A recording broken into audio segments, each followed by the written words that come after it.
Roll call, please. Dr. Cordellino, Here. Mrs. Fano, Here. Dr. Modrak, Here.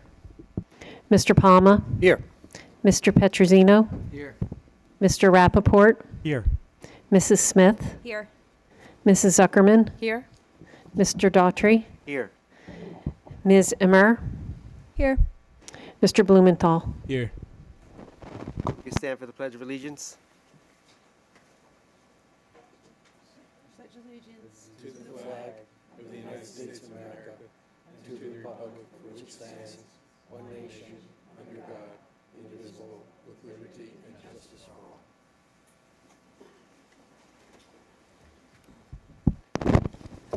Get the open public meeting notice.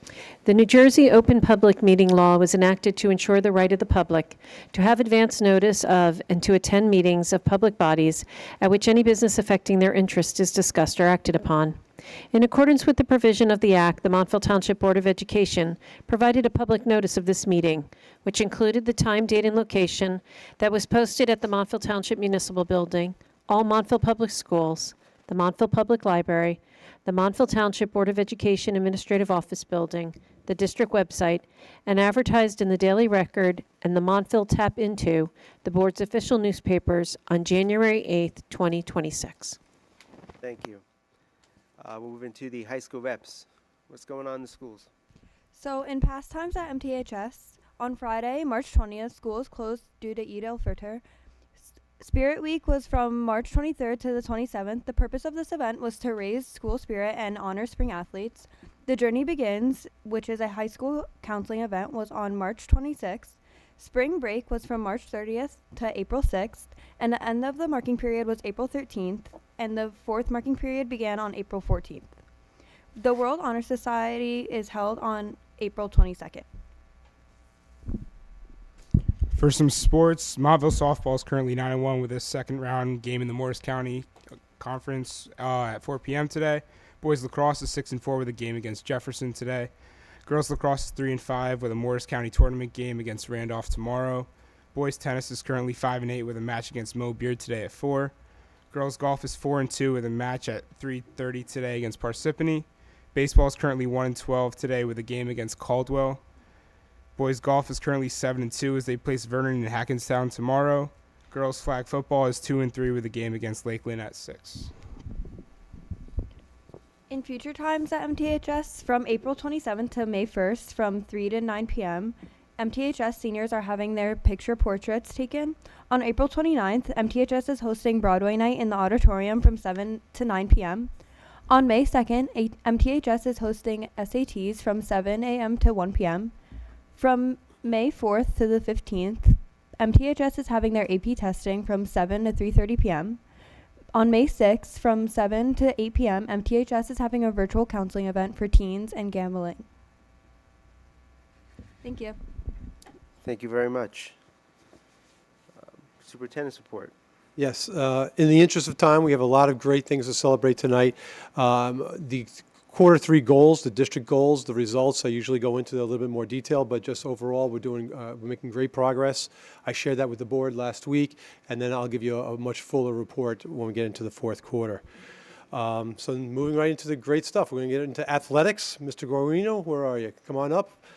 We have Coach Medina here as well, and let's bring up the boys basketball team, please. We're going to celebrate their success. Yeah, you got to use the mic. So we have a resolution which Mr. Daughtry is going to read. We'll start with that first, and then we'll get into the team. And if any of the students want to make a comment or two, that'd be great. Whereas the Montville Township Board of Education is committed to recognizing outstanding achievements of its students, and whereas the Montville Township High School boys basketball team demonstrated outstanding skill, dedication, and sportsmanship throughout the winter season, and whereas the team achieved significant success by winning the Blue Gold Winter Tournament Championship, and whereas the team earned the title of Northwest Jersey Athletic Conference American Division Champions, and whereas the team further distinguished itself as North 1, Group 3 State Sectional Champions, exemplifying excellence at the state level, and whereas the team concluded its remarkable season ranked number 3 overall in Group 3 in the state of New Jersey, and whereas student athlete Chris Ferrari was recognized for his exceptional performance and academic achievement as Morris County Player of the Year, First Team All NJAC, and Morris County Scholar Athlete recipient. Now, therefore, be it resolved that the Montville Township Board of Education of Montville, New Jersey hereby congratulates the high school boys basketball team for its outstanding accomplishments during the season, and be it further resolved that the board extends its sincere congratulations to all team members, coaches, and supporters of their dedication, hard work, and commitment to excellence. Thank you. Congratulations.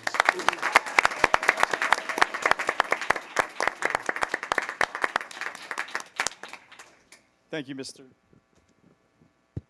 You got it? Yep. Good. Thank you so much. And for everyone who came along for the ride with this team, this was a team for the ages. For the first time in this high school's history, our boys basketball team did seal a sectional championship.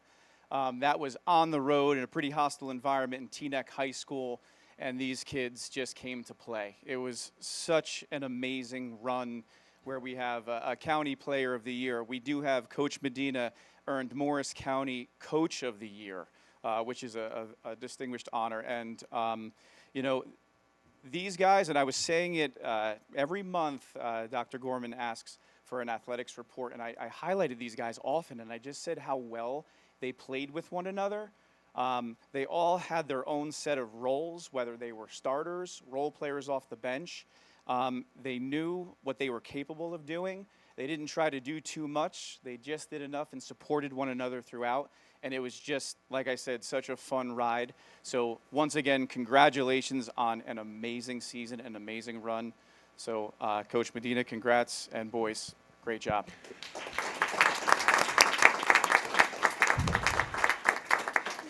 Do any of the students want to say something? Want to get one or two of the student athletes? Go ahead. Chris Ferrari. Yeah, thank you so much for honoring us and everything. It was a special year. We have guys, seniors especially, have been playing together since like 4th grade, so tight-knit group, and it should definitely show on the court. So it was an awesome ride, super proud to have been a part of it, and thank you for everything.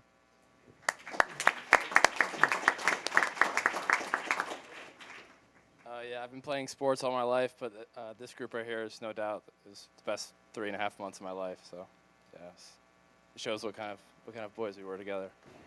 Awesome.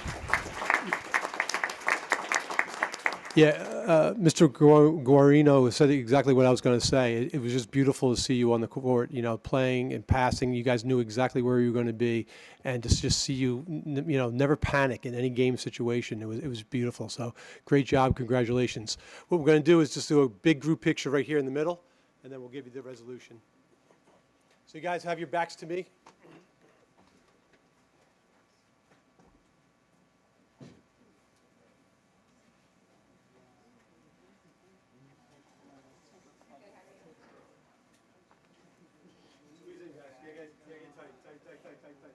You might have to. One's in the back. You guys might have to put your arms down. Sorry.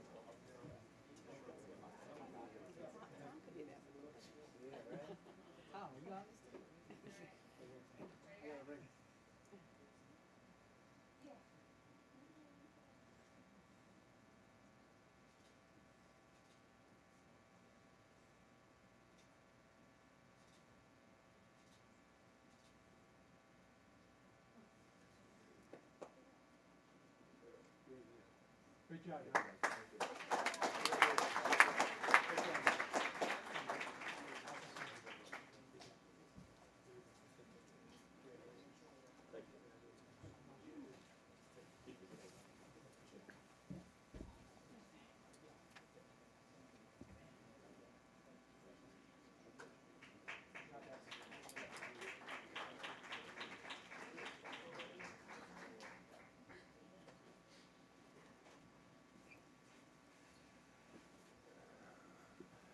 Okay, that was the athletic part of the evening. So now we're going to get to the ShopRite stars for the academics and all the other wonderful things these students have accomplished. Mr. Nazak?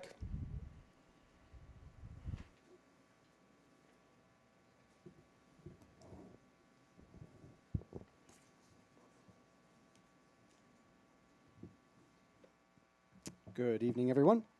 I am thrilled to present our ShopRite Stars for the third marking period of the 2025-2026 school year. Tonight's stars, as always, were nominated by faculty members in one of 5 different categories, and the winners were selected by an administrative committee. In addition to the recognition of these wonderful students, Sunrise ShopRite generously donates $1,000 to the class of 2026. Please join me in congratulating each of our stars this evening. In the field of academics, congratulations to Rayana Shamsuddin.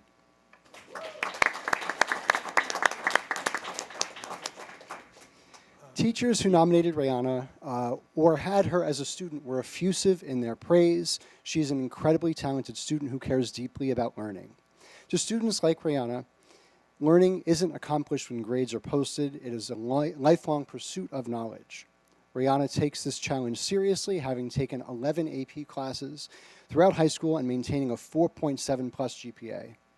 Rayana is also a gifted debater. She was a state finalist during sophomore year and qualified for the Tournament of Champions last year. Rayana is also a volunteer for the Forensics Outreach Program, a mentor to middle schoolers, and was selected to serve as the club treasurer. Rayana demonstrates an interest in other areas as well. She is published in the NCBI database for resmal research on the dirigent protein, won first place at the Science Symposium, and obtained the seal of biliteracy in Spanish.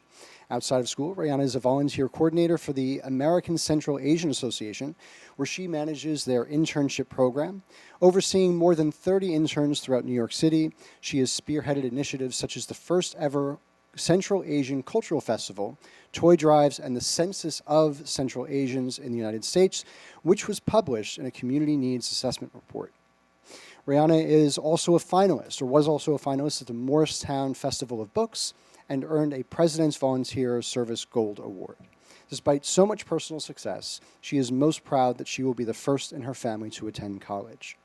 Rayana plans to attend Brown University in the fall and double major in international and public affairs and public health. Again, congratulations.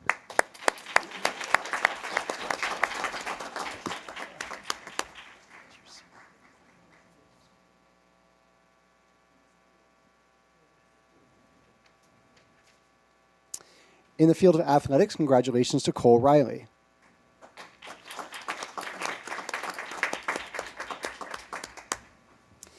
One of the primary reasons our ice hockey team has experienced the success that it has over the past 4 years is directly attributed to the talent, sportsmanship, teamwork, and leadership that Cole demonstrates on a consistent basis. Cole's lifelong love of hockey and desire to play at the highest levels meant a relentless drive and dedication throughout middle school and for all 4 years on our varsity team. This has culminated with a number of personal accomplishments. I'll share them now. In sophomore and junior years, Cole received honorable mention in the All-Haas Division and All-Halverson Division. During senior year, Cole was selected to be the team captain, was named to the All-Morris and All-Sussex County second team, earned team MVP, the Edward Halverson Memorial MVP Award, and finished his Montville career with 120 points, including 74 goals. Despite this, Cole is most proud of the team accomplishment of winning the 2023 Charette Cup championship, which happened for the first time in school history. Cole also plays club hockey, going to 2 national championships with the Montclair Blues and playing junior hockey this year with the Jersey Hitmen, USPHL Premier League. Earning a spot on the Hitmen is especially impressive, seeing as how the team sent over 300 players to colleges in the NCAA and 6 players to the NHL. Cole finished his season with the Hitmen with 14 points and 7 goals. Off the ice, Cole is a conscientious student and has been described by teachers as dedicated and extremely hardworking. In the fall, Cole plans to continue playing hockey at the junior level before entering college and continuing what we hope is a long and successful career. Again, congratulations.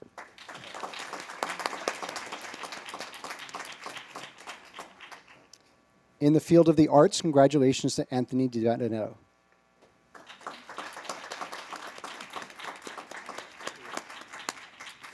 According to staff who nominated Anthony for this award, and those in particular who helped support our arts program at the high school, Anthony has shown tremendous growth as a musician.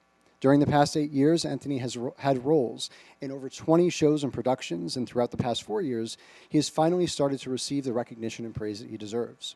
For example, Anthony was recently accepted into the NJSMA Region Choir, ranking 7 out of 48 tenor twos. Several months ago, Anthony's musical theater ensemble group competed in the final round of the Speech and Theater Association of New Jersey's Governor Award. And most recently, Anthony was recognized for his work in Impulse, which is our a cappella group. Specifically, Impulse won their third consecutive ICHSA quarterfinal championship, and for the second year, Anthony was selected as the winner of the Outstanding Soloist Award. Anthony has also been recognized for his work in community theater with the Aspire Theater Company and at the Barn Theater and Paper Mill Playhouse. Last year, Anthony was nominated for a prestigious NJACT Perry Award for his performance in Alice by Heart at the Barn Theater, and this year he was selected to star in our spring musical Sweeney Todd as the title character and did a phenomenal job. For those of you who saw the show, Anthony was absolutely sensational and earned standing ovations on each night. Away from the stage, Anthony has made 3 short films, ran varsity track, and is a dedicated student who made significant contributions to classes offered within our arts department. In the fall, Anthony will attend Full Sail University to study animation and film. Again, congratulations.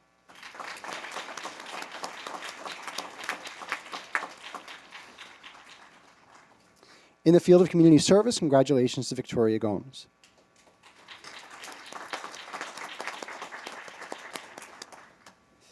Much of Victoria's community service work takes place at or through St. Pius, but the hours that she dedicates are staggering.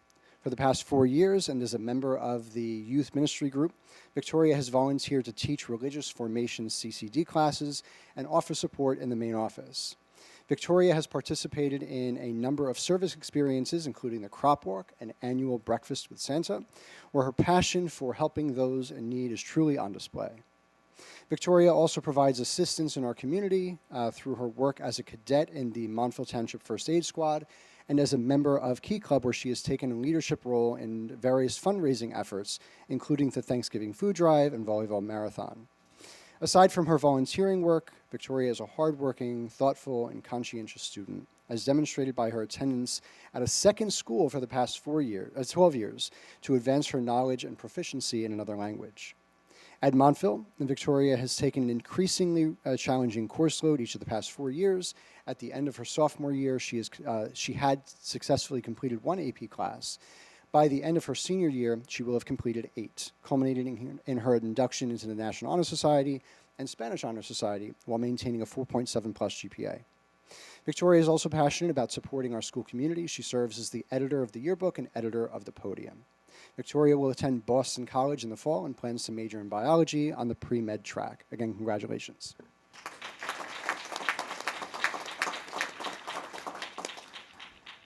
In the field of leadership, congratulations to Anisha Malinti.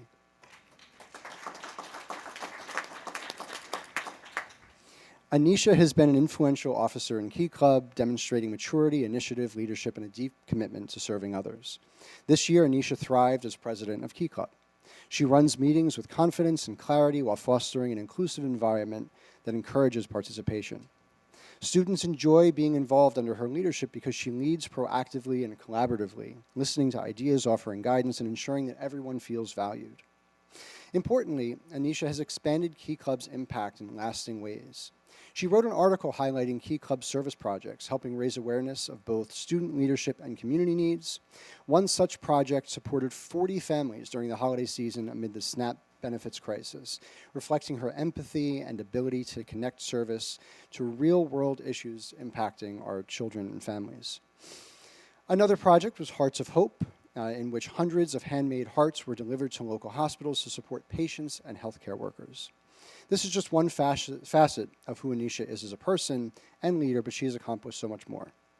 For example, Anisha attended the New Jersey Governor's School of Engineering and Technology and the Columbia Science Honors Program, was selected for a robotics internship at Montclair State and a STEM internship at NASA, and was the captain of the First Tech Challenge robotics team. In addition to Key Club, Anisha is a member of FBLA, Forensics, Cultural Diversity Club, and serves as our UNICEF advisor. Anisha has won a number of awards and has taken 14 AP classes while also maintaining a 4.8 plus GPA. In the fall, Anisha will attend the University of Pennsylvania, where she is one of only 50 in the entire world selected for the Jerome Fisher program to major in computer science and finance. Again, congratulations to Anisha and to all of our ShopRite stars for the third marking period.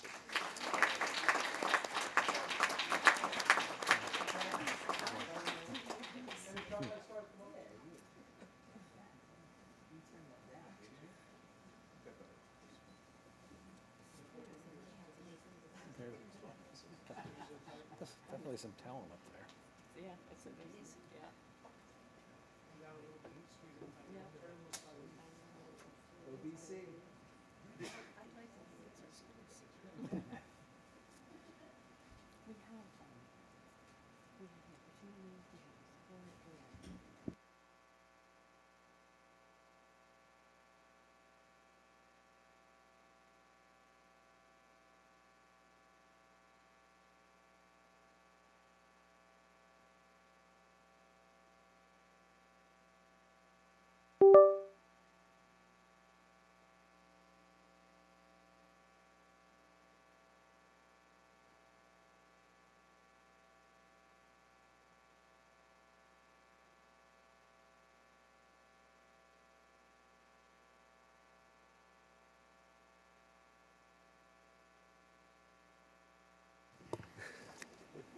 We'll take a 1-minute break. If you want to leave now, or go back.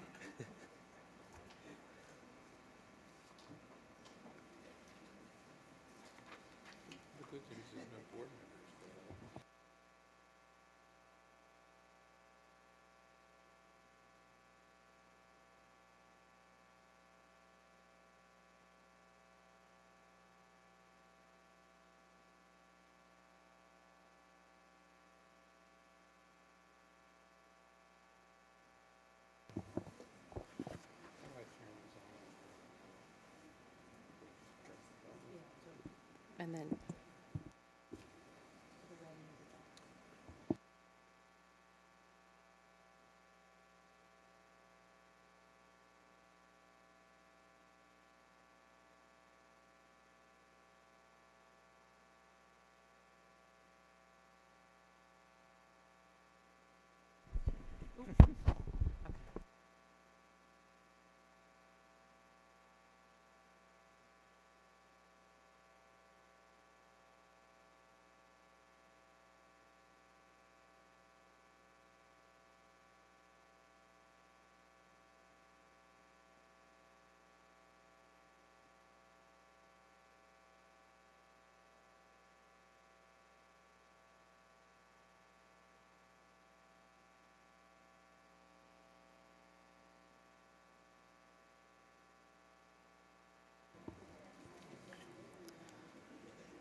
Is he? Okay. If I could get a motion to open the public hearing for the 2026-2027 annual budget. So moved. Second. All in favor? Aye.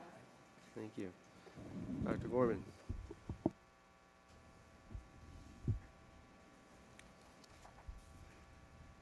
Okay. All right, so thank you for being here. So what we do tonight is we talk about the budget, but to show you what goes into the budget, we talk about all the great things that the students have been doing and everything that's been going on in the classrooms. So I'll start talking about that, and then I'm going to hand it over to our business administrator, Katina Slunt.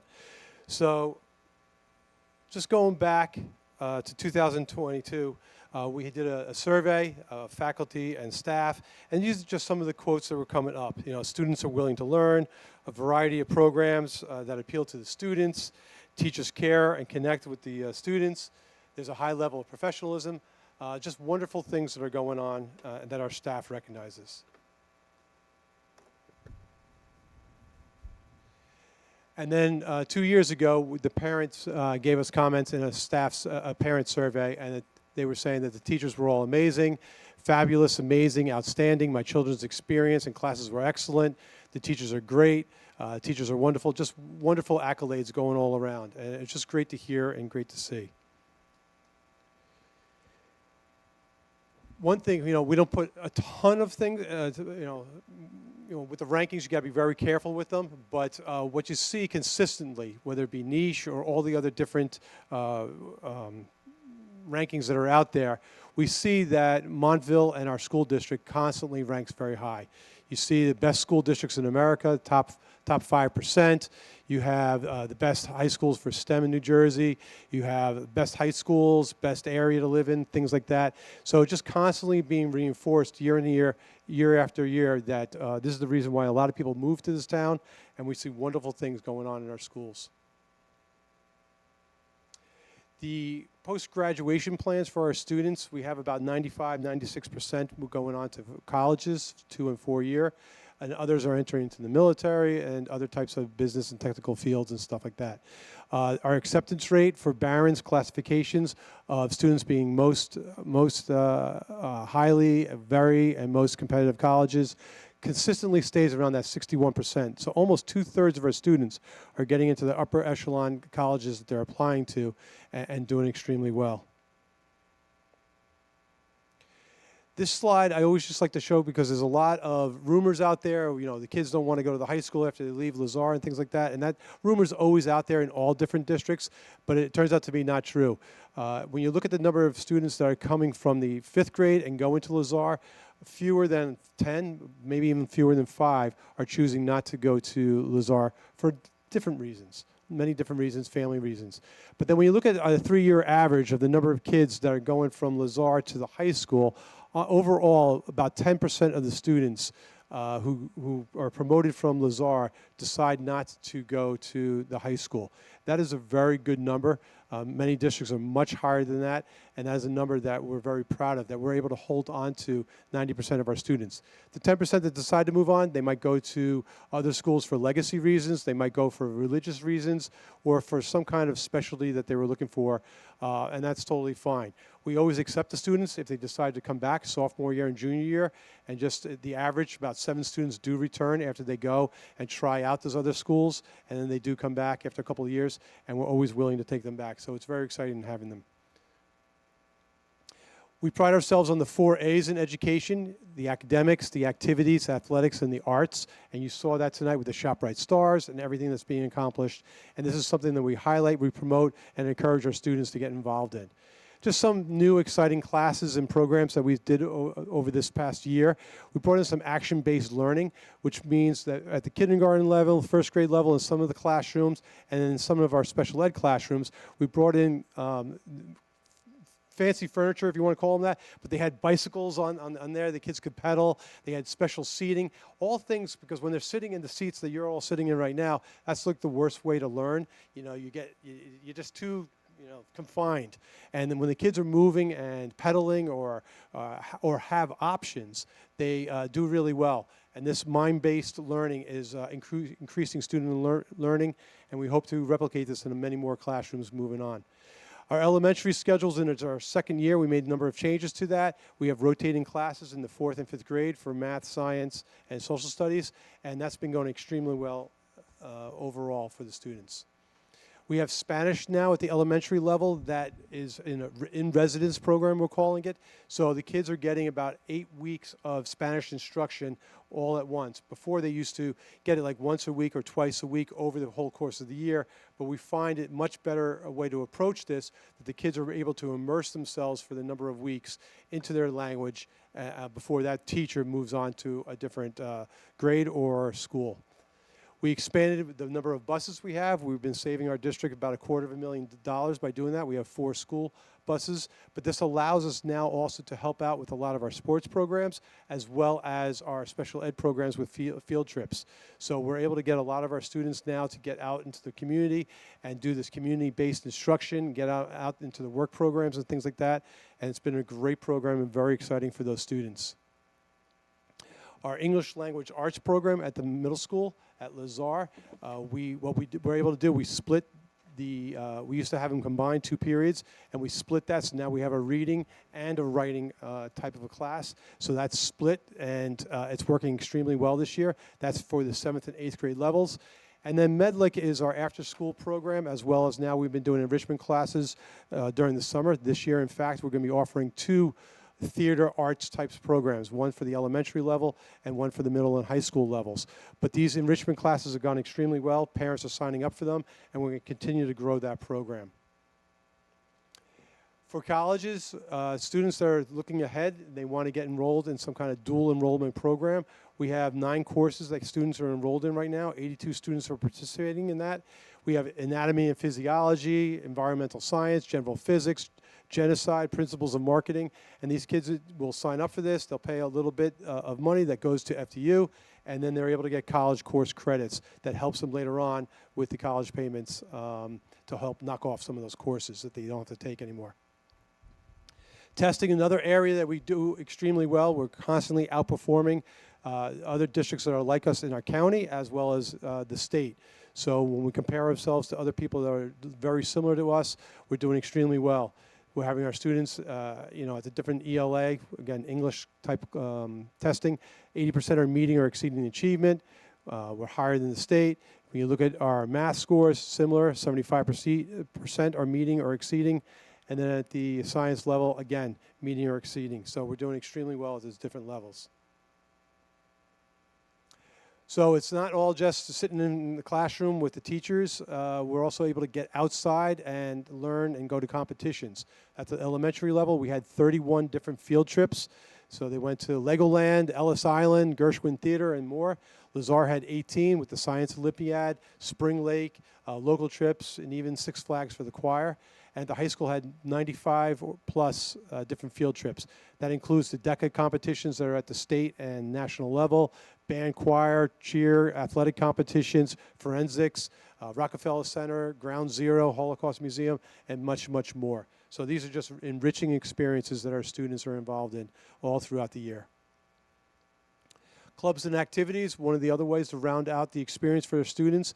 We have 71 clubs at the high school, 31 at Lazar, and 10 at elementary level. These are offered at lunchtime, but also after school, and different ways to hit the different passions of the students and ways for them to get involved. Athletics, we have, this year we have flag football still as a club, but next year it will be a varsity sport that's growing. And we have female wrestling that has been doing extremely well, and that's another sport that's growing. And you can see that we have 13 female sports plus the one club, 11 male sports, and then 3 that are co-ed. So very proud of our athletic program. You saw the results of basketball tonight. We're going to be recognizing the bowling program at the next meeting as well for all their state championships. For the arts, we had 16 students that were accepted for the Blackwell Street program. That's a Morris County program. There were over 500 pieces submitted, and we had a number of our students' works accepted and winning awards for that program. And then with the music, we had 11 students, they were recognized for music and choir recognition at the regional level, as well as our junior, Alex Tarnak. He won the 2026 Chorus New Jersey Governor's Award. Incredible shows, as you just saw with our students tonight, recognizing them with what they've been doing.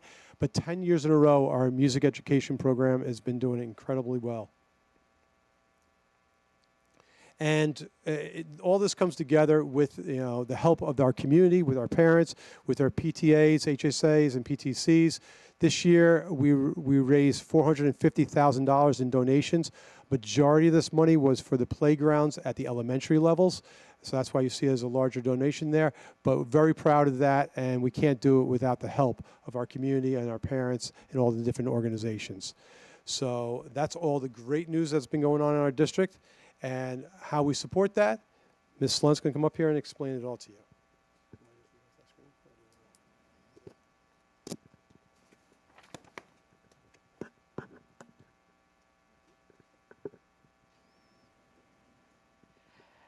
So the annual budget is the financial plan for the Board of Education, the administration, and it guides what we do as we move through the year.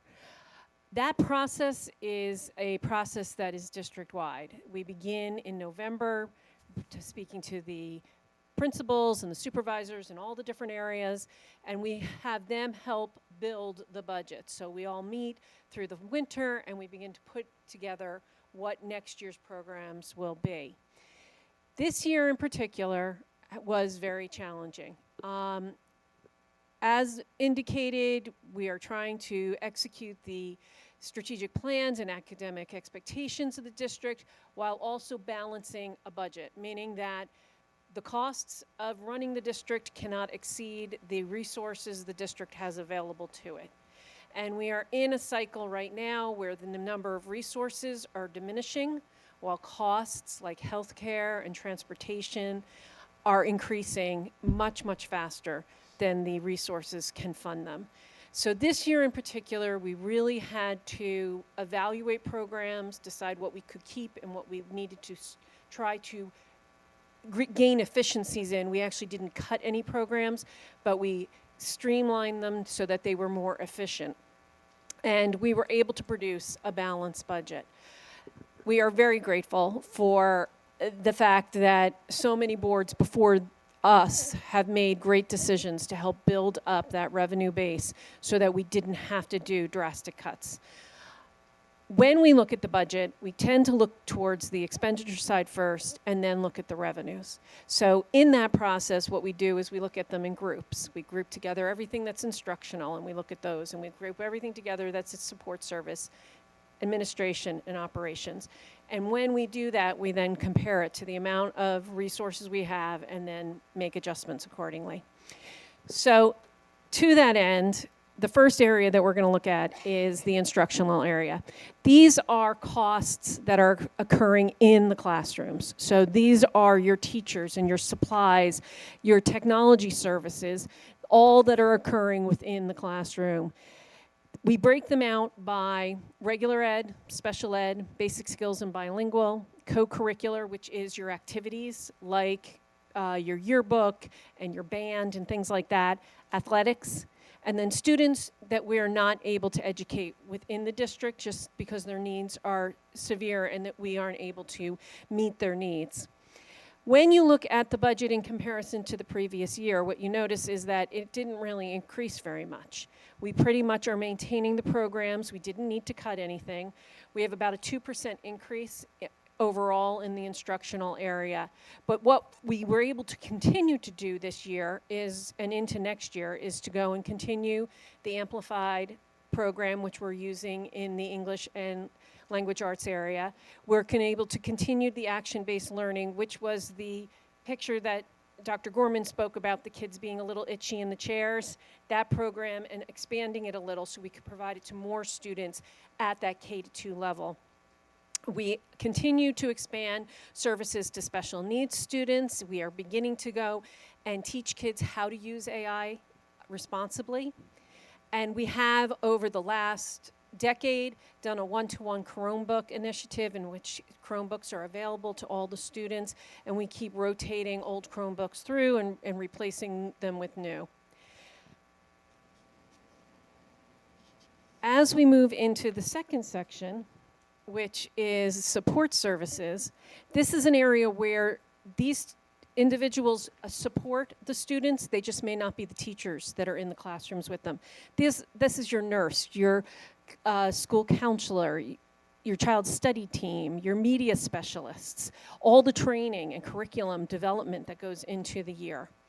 This area did increase by almost about 4%, but mostly that related to us providing additional services to students with special needs. We were able, though, to continue our initiatives to retain staff. That is an ongoing issue in schools throughout New Jersey, as well as provide additional professional development so that we constantly are improving the skills of the teachers that we have. The next area is administration. The administration is both at the board and central office location, but also the administration that's in each of the schools, principals, assistant principals, as well as the technology and the business office. These areas, in the end, did decrease, but by a very small number. We, unfortunately, are experiencing a lot of turnover. People are retiring, and new people are coming in at lower rates. On this slide, though, we also show benefits. Benefits are, I have been doing this for quite a long time, and I've never had a year where my benefits have gone up as dramatically in one year as they did this year. State health benefits, though we are not part of anymore, increased by double digits in the 20s and 30%, depending on the type of insurance it was. Our increase was at 11%, which honestly was pretty good in comparison to what everybody else was experiencing, and that came from us having not been part of the state health benefits plan. That is an example of a cost that we have to find a way to absorb by not cutting other things, just by trying to squeeze more out of what we already have. And then the final area is the area of operations. Operations is the area where it's basically the behind the scenes people. This is your custodians, your maintenance workers, your cafeteria workers, your bus drivers. It is the areas that support what happens in a classroom every day by making sure it's clean and we get the children there and they're fed properly. All of those types of areas are part of operations. Mostly the change in this area relates to equipment and improvements, which is also part of the operations area. What that is that's the work we do on the schools during the summer. And those were going to be based off of the projects that we happen to be doing. We did a lot of work last year putting security vestibules onto most of the schools, and that resulted in a very large amount budgeted for those types of projects from our capital reserves in 25-26. For 26-27, meaning this upcoming summer, we are beginning to attempt to replace the univentilators in the most needy schools before they completely no longer function. If you think about the age of our buildings, most of our buildings are over 50 years old. Many of our buildings are over 65 years old. And most of the univentilators in the classrooms are original to the buildings. So if you think of your house, no one is anticipating that your boiler or your cooling system in your house would last 65 years. That is the same here. And so we are beginning to replace them. Lazar will have 2 wings that will have new univentilators, and Valley View will have their kindergarten wing with new ventilators. Those were the worst ones that we had in the district. So that's part of our capital reserve that we always put money aside for in order to do these types of projects. And that money has been set aside just for that purpose. We will also be doing some other interior repairs, things like stairs, replacing flooring, exterior improvements like landscaping improvements, walls that are coming down that need to be fixed, things like that. And that's all part of this. When you put everything together, you have a budget that is at about a little more than $100 million for all of those different areas. And in terms of increase over the previous year, it's only a 1.27 increase over that of the previous year. That's the expenditure side. Now we needed to look at the revenue side and see how we can make the two pieces match. We did have the opportunity to take advantage of a waiver that was offered to us. So we are capped at 2%. We cannot raise taxes by more than 2%, except in specific situations where specific waivers are given. One of those is when health benefit costs are extremely high. And we took advantage of that. That, along with an increase in state aid, enabled us to go and meet the expenditure amounts so that the budget was balanced. And what you'll notice is the first column, box is got the expenditures, the second column or box has the revenues, and the numbers match from year to year.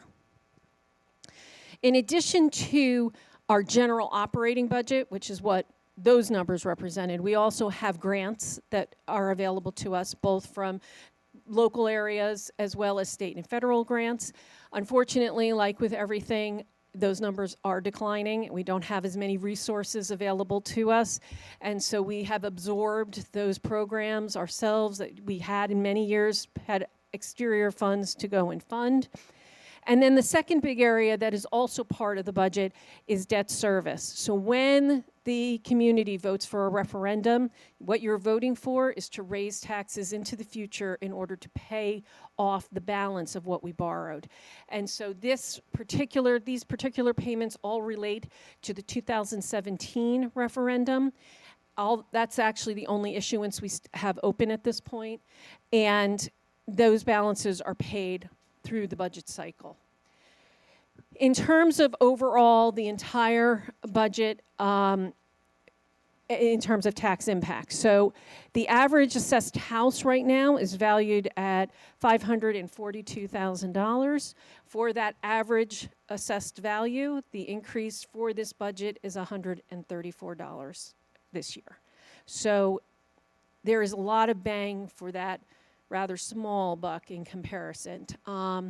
But all of the programs that Dr. Gorman spoke about will be available to the students in 26-27, just like they were available to them in 25-26. Does anyone have any questions? Yeah. Do you want to? At this point, if anyone from the public would like to come up and comment on the 26-27 budget, you feel free to come up and speak now, just on that matter.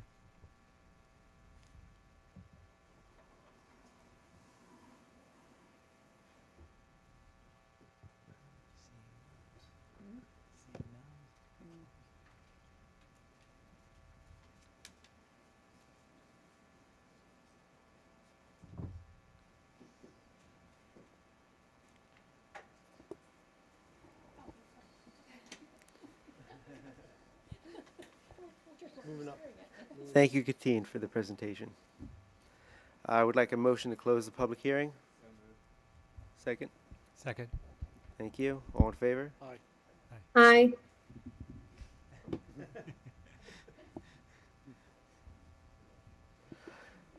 Okay, committee reports. Finance.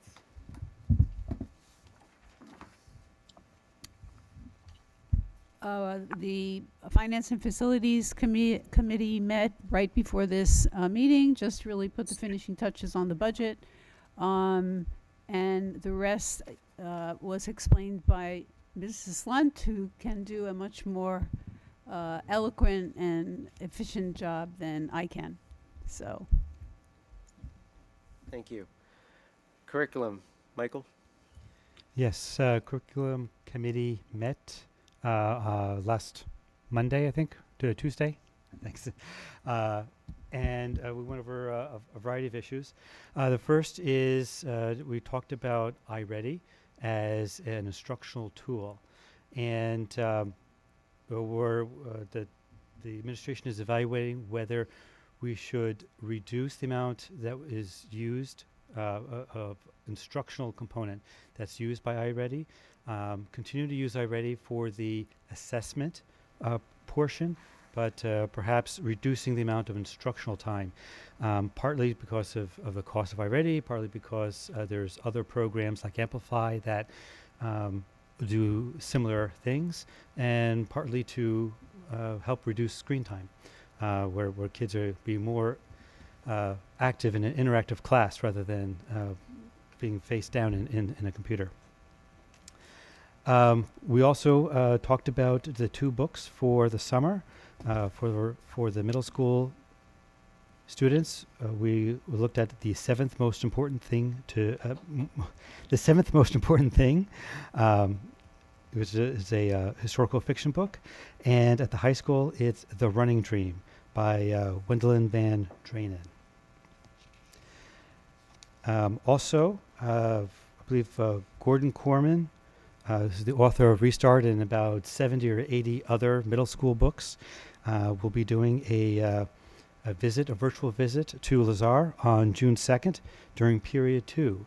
It was very great that he's coming. I read a lot of his books over the years, and I enjoyed every single one of his books. So I think the kids will really enjoy listening to what he has to say.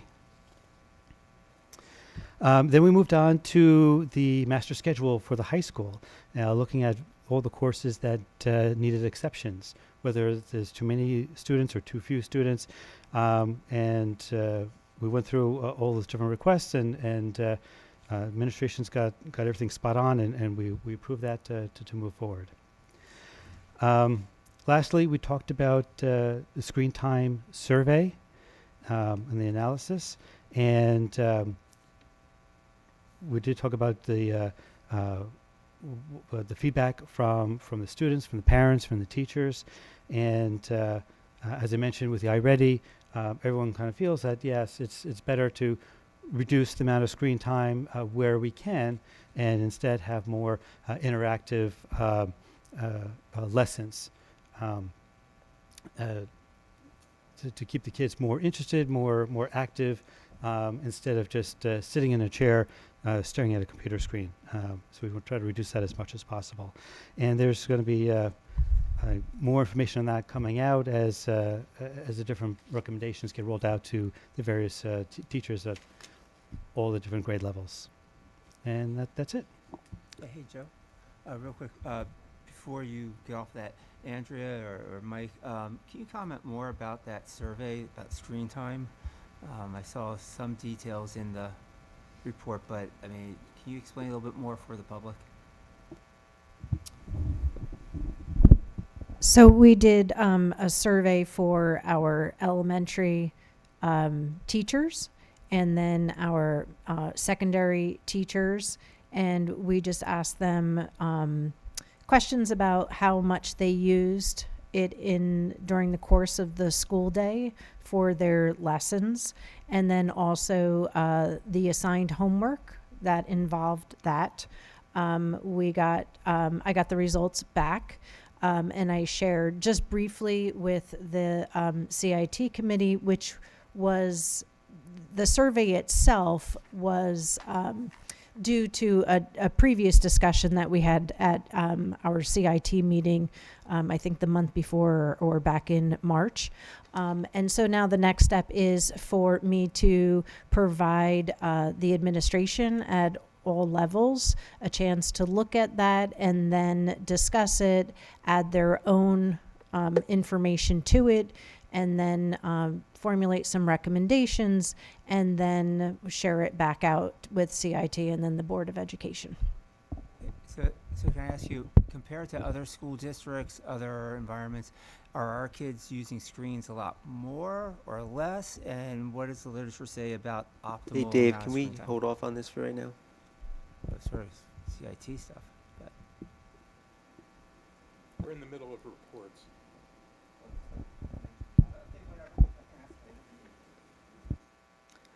Policy and Personnel, Christine. Good evening, everyone. Yes, tonight we will have a first reading. Communications, No report. Safety and Security, No report. School Boards Delegate, Karen. Thank you, Joe.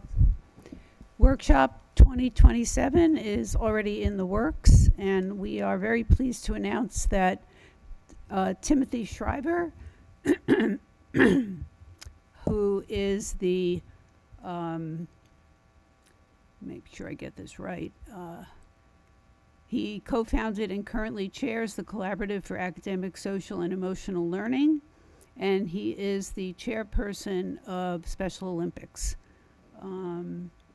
He has developed something called the Dignity Index, which takes one from a number 1, which is not treating someone very well, all the way up to number 8, which can help people collaborate in difficult situations. And so we're really looking forward to his talk.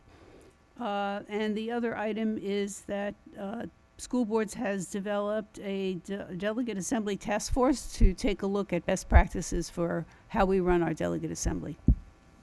Thank you. Morris County School Boards. Yes, the next meeting is May 6th, and it's in Montville Township. And the theme is celebrating successes and honoring service. So we have 2 people. First is Christine Fano, who's going to be honored as certified board member. She'll have a certification at the meeting. And also we have the Boardmanship Award. Winner will be announced that night. We have Joe Daughtry, who's been nominated, and I believe 5 other people have also been nominated. So good luck, Joe, on May 6th. Thank you. Caitlin? Hey, the Montville Municipal Alliance hosted the Black Poster Project on April 22nd in the Pia Costa Auditorium with featured speaker Dee Gillen. And for those who don't know, the Black Poster Project honors lives lost to any form of substance use and to transform grief into awareness, prevention, and hope. And they are hoping to see this program offered in the high school. Thank you. Montville Athletic Boosters? Montville Athletic Boosters. May I borrow this? Sure. Montville Athletic Boosters met on April 16th. Principal Sanford introduced the new principal, Ken Nasdaq. Wayne Garino, AD, let us know some upcoming dates. The Morris County Baseball Final Tournament, May 22nd, or no, excuse me, May 15th. College Athlete Recognition Day. Chris Ferrari and Lily Smith on May 22nd. And NJISSA CJ Tedesco.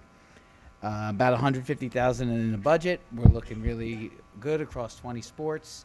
Of course, various amounts in different sports. Thank you, John. Christine, the Special Ed Group?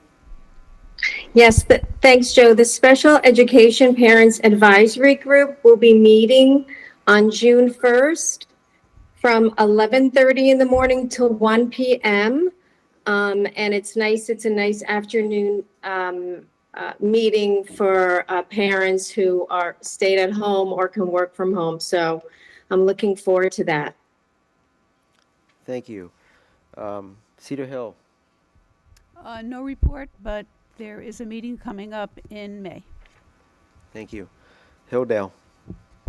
Yeah, they had their TREPS program. It was a lot of fun. They did really well, enjoyed it. Their next meeting is May 14th. Thank you. Valley View? They also had their TREPS program, which is very successful, and they had about 40 parents come in for STEAM Week to talk about their jobs and how it relates. Brought in a lot of money for the Kids Heart Challenge, and their next meeting is on Thursday. Thank you. William Mason? We also had our TREPS program, which was successful. We eagerly await the playground being finished. It's very close to completion. We have our new blacktop down at the bottom of the field, and the kids are excited. Woodmont? No report. Lazar?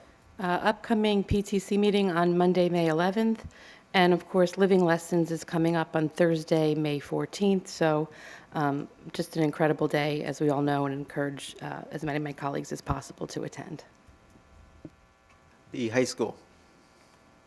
Yes, Joe, the PTC meeting will be this Monday, May 4th, 6:30 p.m., and it will be virtual. Thank you. We're now going to move to public participation for items on the agenda.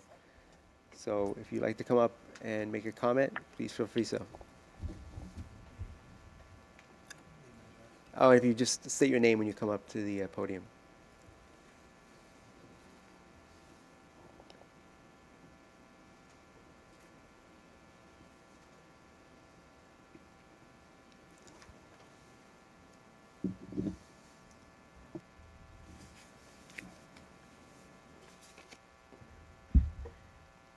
Okay. Hi, everyone. My name is Rich Lorenzo. I'm a parent of 2 Montville Township High School alumni. I'd like to come here to oppose the administrative plan, Section 4, Item 4, excluding religious holidays, celebration months, including not limited to religious holidays, cultural events, and observances. I think this is a mean-spirited addition, considering you already have a compliance and approval clause. I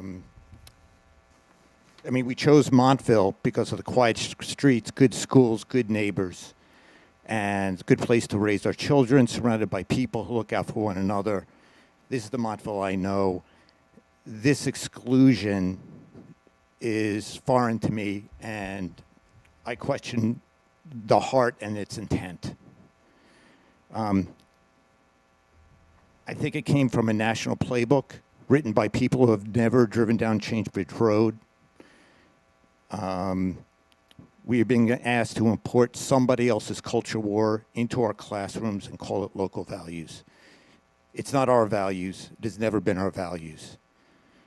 To the members of the board, I urge you to consider carefully what you're being asked to do. You have the authority to shape what happens inside our school buildings, but you do not have the authority to strip students from their constitutional rights. The First Amendment does not stop at the schoolhouse door. The Supreme Court made that clear more than 50 years ago. Our students have the right to express who they are. You cannot take that from them. What you can do, what this proposal does, is take away one piece, one place where the expression happens in a safe, supported, supervised environment.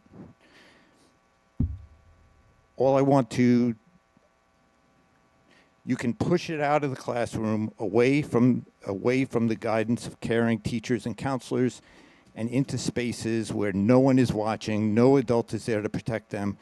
I want you to sit with that. You are not eliminating expression, you are eliminating safety. I want to talk about safety because that's what I've seen, what the alternative looks like. A few weeks ago, I stood on a public sidewalk with my neighbors, other Montville students exercising their First Amendment rights, holding signs that said "No Kings." A driver, visibly enraged, swerved off the road and onto the shoulder directed towards us. Not a mistake, not an accident, a deliberate act of intimidation by someone so consumed with political anger that they are willing to endanger their neighbors' lives with a vehicle. That is not Montville, that is not who we are, but that is the spirit this proposal feeds. When institutions strip protections from the vulnerable, they do not create neutrality. They create permission for the loudest and most aggressive voices to fill the silence. Now I want to speak directly to the students in this room and the ones who couldn't bring themselves to come. To every LGBTQ plus student in Montville, I see you, your neighbors see you, and I need you to hear something that matters more than any vote of this board tonight. Montville loves you, not a watered down qualified, love you but version. You are loved as you are fully, and there are adults in this town who will protect you. That is not negotiable. To every student who cares about history, about heritage, about the full truth of who we are as a country, if this board votes to silence those celebrations inside your schools, then I welcome you to the sidewalks. I've been out there, I will continue to be out there, and unlike the board, I will do everything in my power to keep you safe while you raise your voices. You will not be silenced, you will be amplified. I will like to close with this. In the movement I'm part of, in the resistance that's growing right here in Montville, one neighbor at a time, we have a call and response that I carry with me every time I stand on the sidewalk. And that is, who keeps us safe? We keep us safe. Not this proposal, not silence. Not the elimination of the spaces where our children learn that every person in this country has a story worth telling. We keep us safe, and we are not going anywhere. Thank you.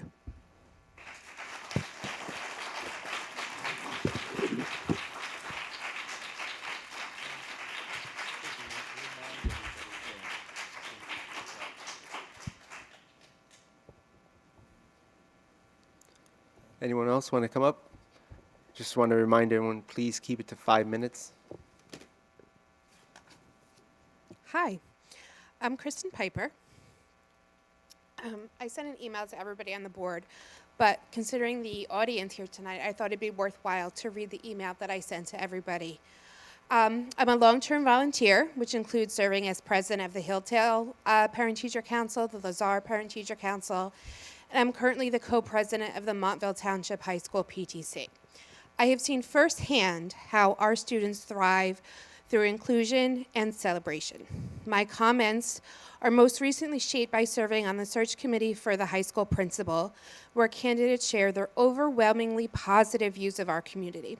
In fact, I sat today on the search committee for an assistant high school principal where those very same sentiments were shared. I'm also a practicing attorney specializing in civil rights law, and I have offered various pro bono services to many members of our community. I provide this context so it underscores my sincere commitment to inclusivity and the success of the Montville Township Public School District. I have two girls, a freshman and a junior in this school district. I have reviewed the signage policy and first disagree with the prohibition on the celebration of student birthdays. As you may know from my email, it was my idea to post the birthdays. When the sign was installed, there was a significant shortfall of what the Lazard PTC earmarked for the board and what it actually cost. I suggested to Mr. Prosciutto that we sell birthday messages to make up that shortfall. They're $5. The first year we had an amount, the second year even more, the third year even more, fourth year even more, and every year there are more messages. This amount that we've raised over 5 years is $5,000. Compare this to a fundraiser that I ran for the swim team at Buffalo Wild Wings where we raised $50. It's a substantial difference. But even more importantly, the students love these messages. They are thrilled to see their names displayed. The parents love buying it for them. It's a simple, low-effort way to bring some joy to the school. I also sat on the Climate and Culture Committee at Lazard, and something that was resonating each message, each meeting that we had was, how can we raise morale with these students? The birthday messages raise morale. It's simple. All it takes is a volunteer, someone like me, to sit for a couple hours on an afternoon and program the messages. It's simple. It makes kids happy. Why would you take it away? I also disagree with the unexplained disconnect between the signage policy and the stated guidelines in the policy itself, the Board of Ed's published goals and missions, and the mores and values of our community. Guideline number 2 of the signage policy indicates that all content must adhere to the district's code of conduct and be appropriate for all audiences, considering the diverse community within the Montville Township schools. And that language contradicts with guideline number 4 of the signage policy, which eliminates the posting of holidays and celebrations. I submit we should recognize all non-religious holidays, celebration months, and cultural observations to show we are in fact a diverse community. Our school calendar has recently been modified to celebrate Eid and Diwali. Hilldale Elementary School has celebrated Diwali and Chinese New Year for decades, probably. This shows that our community wants to celebrate, not eliminate recognition of these events. The signage policy does not align also with the Board of Ed's stated mission to develop well-rounded, invested, and inspired students by engaging them in an experience of collaboration with educators, parents, and community that fosters a culture of innovation, character, and inclusivity in a shared spirit of pride. And I took that from the website that you guys created. If this board truly wants to create students that are ethical, self-motivated, caring, and contributing members of the global community, again, your language, more holidays, more cultures should be displayed, not less. In fact, observing a wide variety of holidays and cultures would further your stated goals of creating a positive school culture while engaging with the community to ensure that all students feel safe, supported, and connected with their school environment. Again, that's your language. Last June, I learned that Ms. Fano communicated to the Lazard administration that certain of her constituents complained about a pride message that was displayed. While the drastic prohibitions You're going to have contained... to wrap this up. You're at your 5-minute time limit.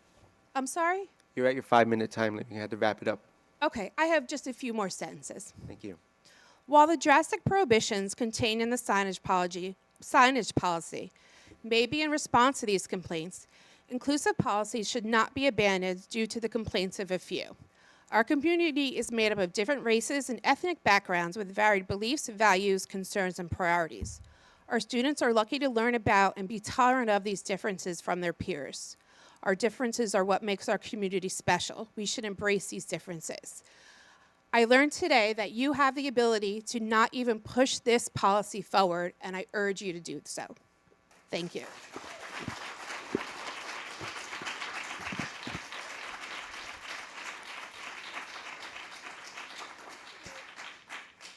I just before you go, I just wanted to make you go ahead. Just for the record, Ms. Fano has not contacted the administration at Lazar, so I just want to correct that one statement. No problem. Good evening. I would also like to speak in opposition of the new policy. My name is Brian Mills, and I'm a parent of 2 children in this district. I'm also a gay man. Last summer, when I saw the Pride sign displayed on the marquee at Lazar, it stopped me in my tracks in the best way possible. It wasn't just a sign, it was a message that said, "You belong here." When I was in middle school, I already knew I was different. I knew I was gay. But there were no signs, literally or figuratively, that told me that I was okay. There was no signal from my school or my community that I would be accepted. And that silence can be loud. It can make a kid feel isolated, anxious, scared, and alone. That's why this matters. A pride sign is not about politics. It's about people, specifically young people who are trying to understand who they are. It's about creating an environment where every student feels safe enough to learn, to grow, and to be themselves. For students, that sign may be the only visible reassurance that they see, that they are not alone, that they are not wrong, and that they are valued. As a parent, I think about my own children. They have 2 dads. When they see that sign, they see a reflection of their family being acknowledged and respected. It tells them that their school and that their community accepts them. And that matters more than I can fully put into words. We all want our schools to be places where bullying is reduced, not ignored, where differences are not just tolerated, but understood. A pride sign contributes to that culture. It sets a tone. It clearly says, kindness, inclusion, and respect are expectations here. Removing the sign sends a very different message. Whether intended or not, it tells some students that their identities are controversial or worse, unwelcome. I understand that not everyone will agree on every issue, but this is not about asking everyone to change their beliefs. It's about what kind of environment we choose to create for our children. Do we want a school and a school system where kids feel invisible, or one where every child knows that they belong? Keeping the pride sign is a small action with a meaningful impact. It costs nothing, but it can be everything to a student who needs to see it. I respectfully urge the board to keep the sign. Thank you for your time.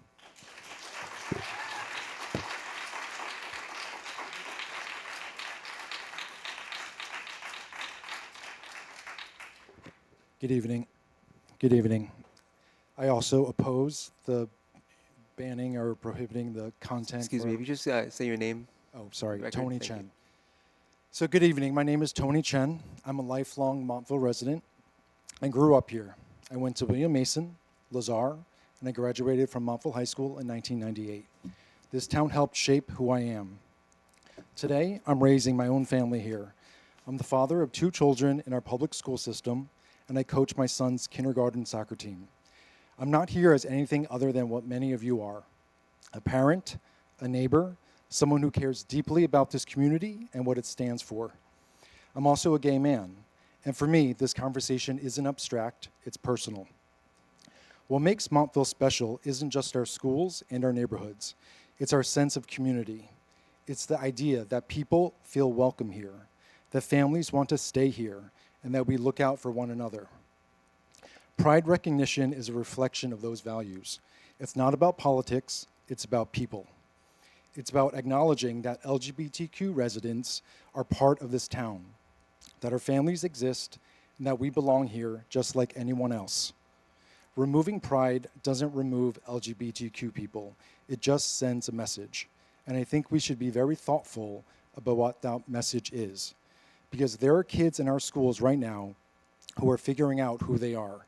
There are kids who have parents like me, and even small signals from the community, like recognizing pride, can make a real difference in whether they feel seen, supported, and safe. As a parent, I want my kids to grow up in a town that teaches respect. I want them to learn that inclusion isn't selective. It's something we extend to everyone. That's the Montville I grew up in. That's the Montville I'm proud to still call home. This isn't about asking for special treatment. It's about being included in the same way other groups and communities are recognized throughout the year. So I'm asking you to keep pride recognition in Montville, not as a political statement, but as a reflection of who we are at our best. Because what makes this town great is not just where we live, but how we treat each other. Thank you.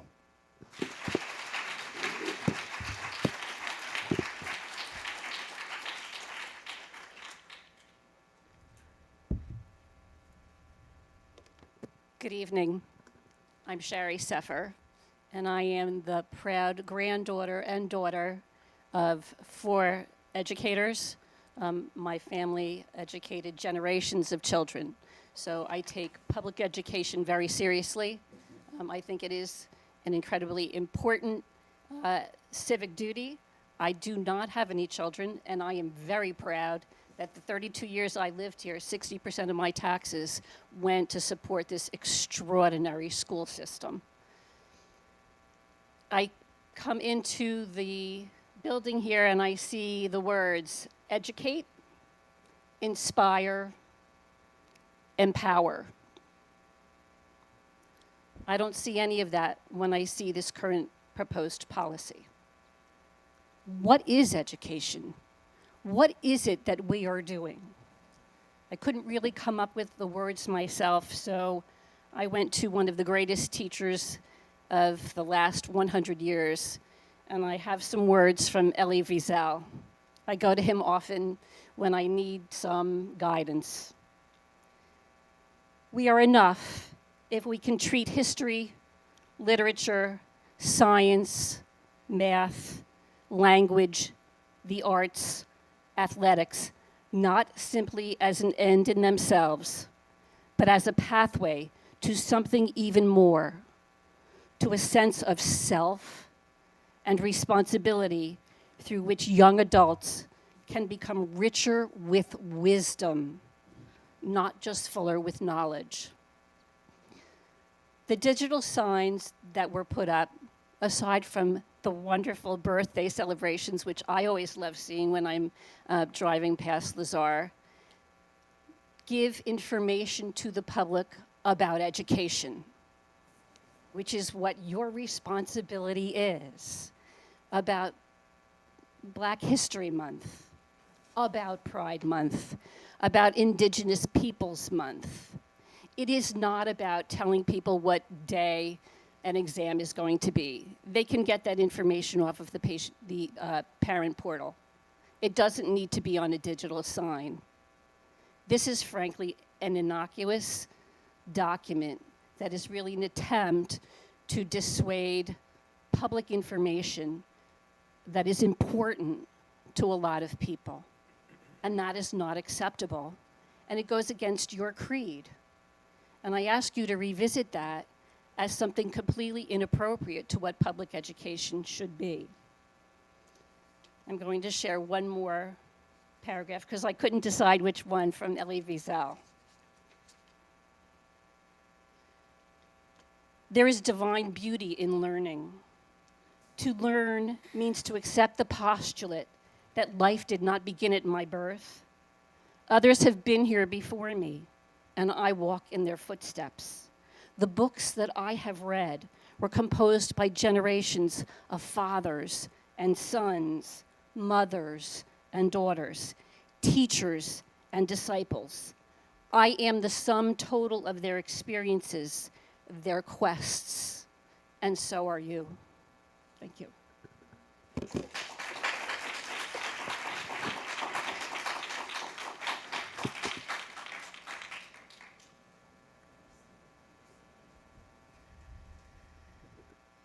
Good evening. My name is Sherry Schwartz of 14 Asa Street in Montville.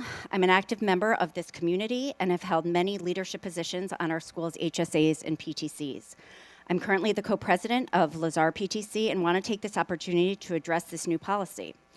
When the electronic sign was purchased, and sorry if we're being redundant here, sorry, Kristen, for the Lazar PTC, donated a significant amount of money to fund this project, as we felt it was an important purchase for the staff, teachers, students, parents, and community as a whole.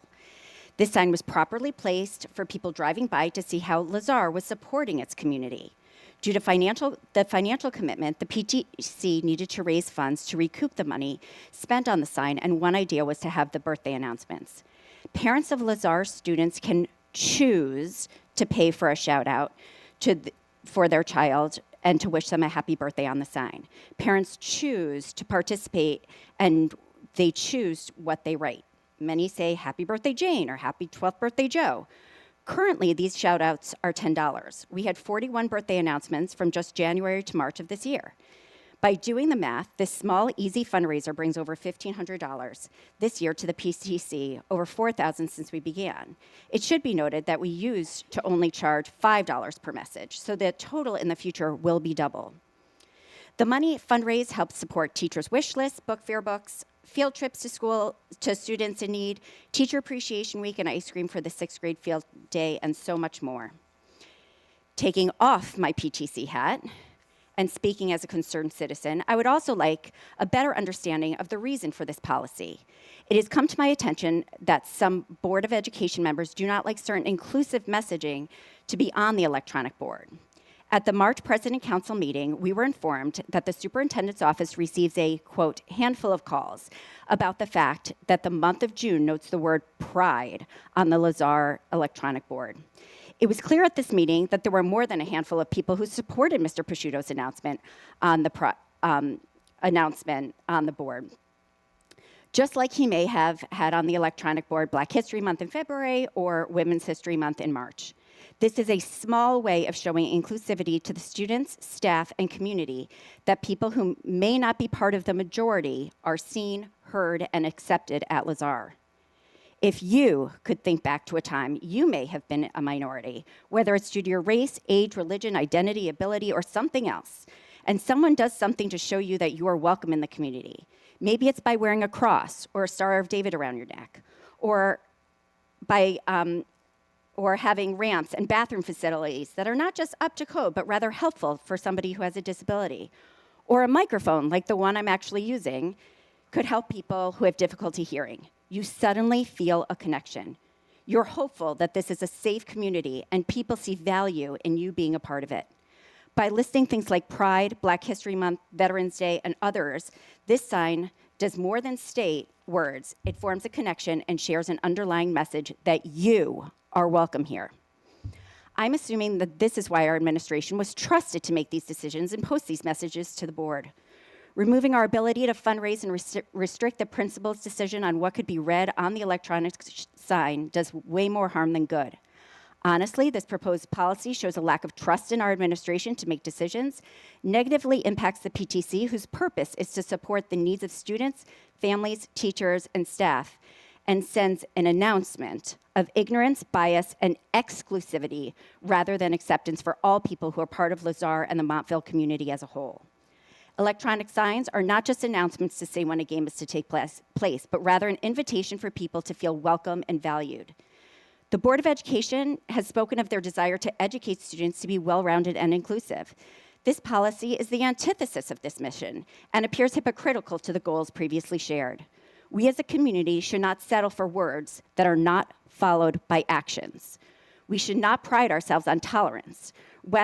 Rather, we should educate and promote inclusivity and acceptance. The world is much bigger than our small township, and our students, and arguably many of our adults, need to understand that when they leave this bubble and enter the real world, they will meet people who are diverse in a variety of ways. We owe it to our children to encourage them to learn about people who may be different from them, develop empathy for others, and ask appropriate, respectful questions when learning something new. It is my hope that our elected Board of Education members, as our elected Board of Education members, you take into account the many reasons why this policy is not necessary and sends a negative message, or rather, a negative announcement to our community. Thank you.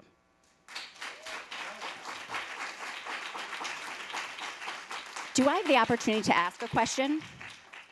No, so this is not a question time. Okay, I'll save that for later.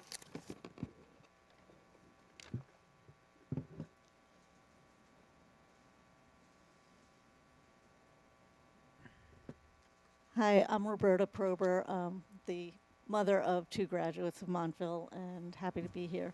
And I apologize, the link to the agenda, the link to the document did not work, so if I am misunderstanding anything, I apologize.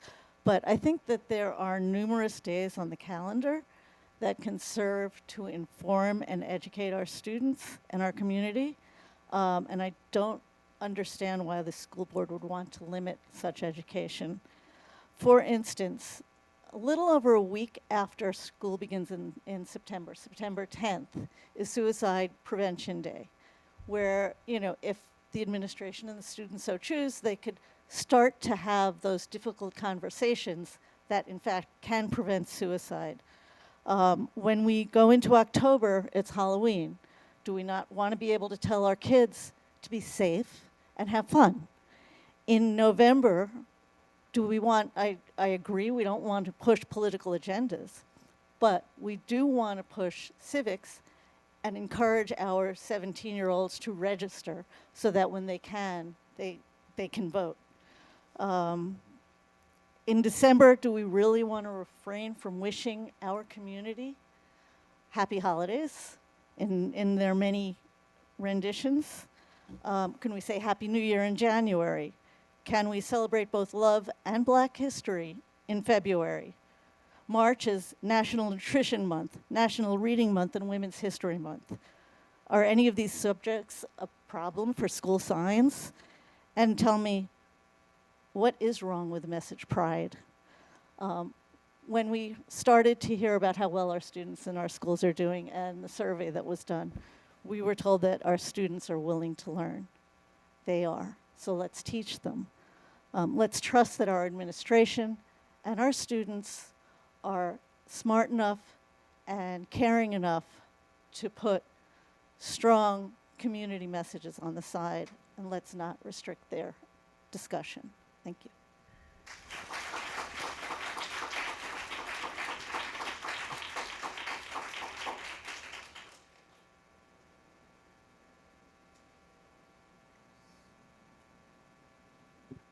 Hi, I'm Kim. Is this on? Yes, okay, sorry. Kim Michele. I have 3 daughters who attend Hilldale. I'm here today not as an expert politician or somebody who's as eloquent as everybody else. I'm an aunt, I'm a mom, I'm someone who loves kids, all kids. I have a niece and I have a nephew who are both part of the LGBTQ community. I have several friends as well who have children. And to me, they're not issues or topics, they are human beings. They are kids who deserve to feel safe, seen, and loved exactly as they are. And that's what this really comes down to. Why is it in a world that is already so hard, we're making it harder for our kids just to be themselves? Schools should be a place where kids feel safe, where they feel proud of who they are, where they are not hiding or shrinking or questioning whether they belong. They deserve to walk into a classroom and feel seen. They deserve to just feel seen. They deserve to know the adults around them support them. They deserve to feel pride and not fear. We already recognize and celebrate different histories, cultures, identities, and communities in this country because representation matters. It tells people you matter. And the truth is, we are already a diverse community. Our kids are growing up surrounded by different cultures, backgrounds, beliefs, identities, and families every single day. It's one of the reasons we moved here 5 years ago when my daughter was in first grade. When we start talking about eliminating celebrations and recognition, what message does that send to the students who finally felt seen by them? Our differences are not something to minimize or hide from. They are something to embrace because they are part of the real world our children are growing up in. And it's scary out there right now, so I don't know why we're trying to take things away.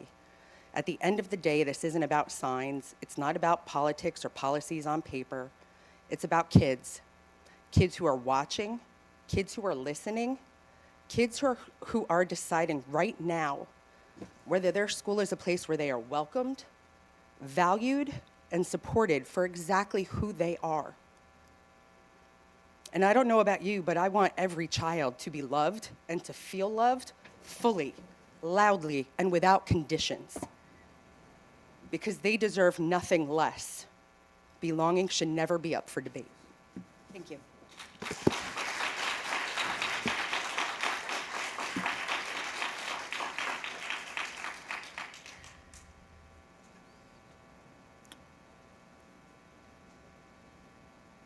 Hi, my name is Arti, last name Gupta, and I am a 2016 Montville High School alum. I grew up here my whole life. I went to Woodmont, I went to Lazar, and I went to high school here. And as I look around, I see some familiar faces, as I may have grown up with some of your children, and it's been a privilege. And just getting a tidbit of what everyone has been saying, I have to say that growing up as an Indian American in this school, Montville has always been a very safe town. And this school especially has always been very safe. And I remember my mother saying, you know, in other towns, they have Happy Diwali. Why don't we have that here? And I said, you know, Mom, maybe one day. This was about 10 years ago. And I remember about a few years ago, we saw the Happy Diwali sign on the electronic board by Town Hall. And, you know, I said, see, Mom, it'll happen. And it did happen. And I can't tell you how much pride and joy we feel knowing that we are finally being acknowledged, to have my neighbors going from what is Diwali to Happy Diwali. It brings us immense joy. And, you know, my parents, when they came to this country, they never intended to erase anything about themselves. I myself, I hold a Doctor of Education, and I can't erase my qualifications, nor can I erase my heritage and where I'm from. And my parents came to this country because they believe in this country, and they came to this town because they believe in Montville. And we unfortunately cannot erase who we are, but I do know that we can go to places that we feel safe. And Montville has always been very safe for my family and I, especially the school system. And I really do oppose limiting the messages on the electronic board, because our differences are what makes us unique. And I believe that Montville children and citizens should be well-rounded, because I do believe that that can lead to increase in bias, intimidation, and bullying. And I personally have experienced that myself. And with that being said, I really do believe that the electronic board should not be limited to certain messages, but everyone should feel included, because we are all taxpayers, including myself and my parents and all these previous speakers. We all have a right to feel a way we feel, and we all feel a right to be celebrated for who we are, because we contribute to this town in various ways. Thank you.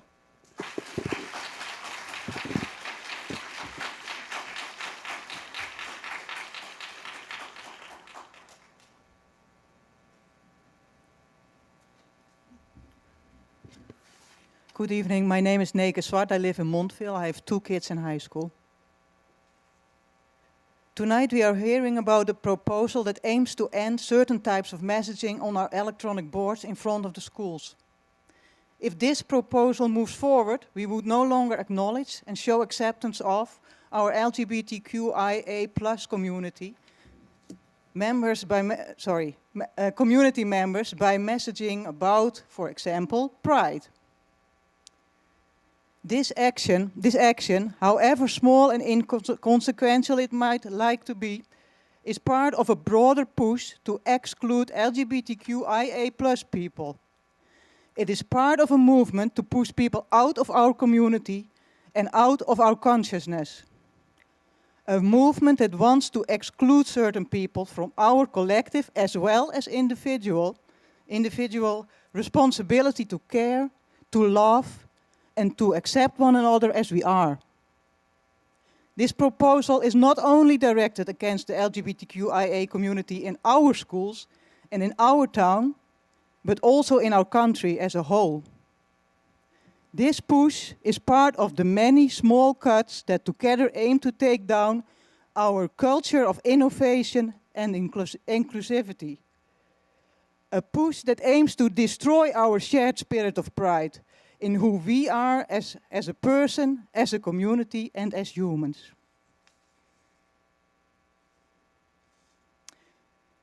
Having good intentions does not make an action right. Meaning well does not necessarily lead to the right action.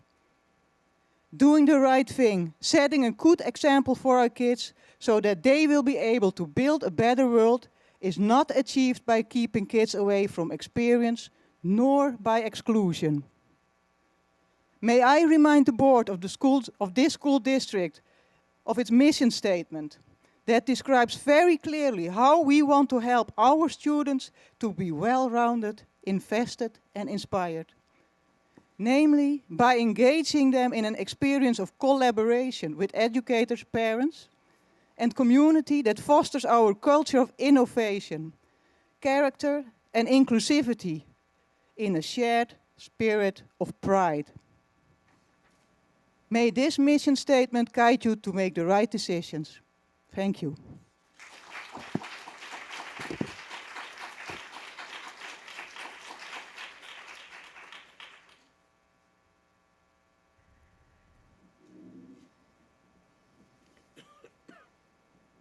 Evening.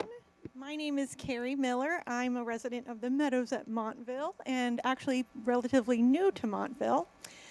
I am the parent of an elementary school student, and when my husband and I were driving around New Jersey last summer trying to decide where to move, we were delighted to see that the Robert A. Lazar, I'm still learning the school names, was displaying birthdays and also pride.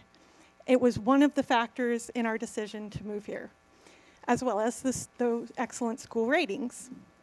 So we were understandably disappointed when we heard about Section 4, Item 4, which we are definitely opposed to. We love the diversity in this area and learning about all different cultures and their celebrations. And we believe that events like LGBTQIA Pride, heritage celebrations, and history months are what constitutes school excellence and inclusivity. LGBTQIA Pride, heritage celebrations, and history months are meant to shine a light on past and present oppression of historically disenfranchised communities and to celebrate the far too often overlooked contributions of these communities, including women.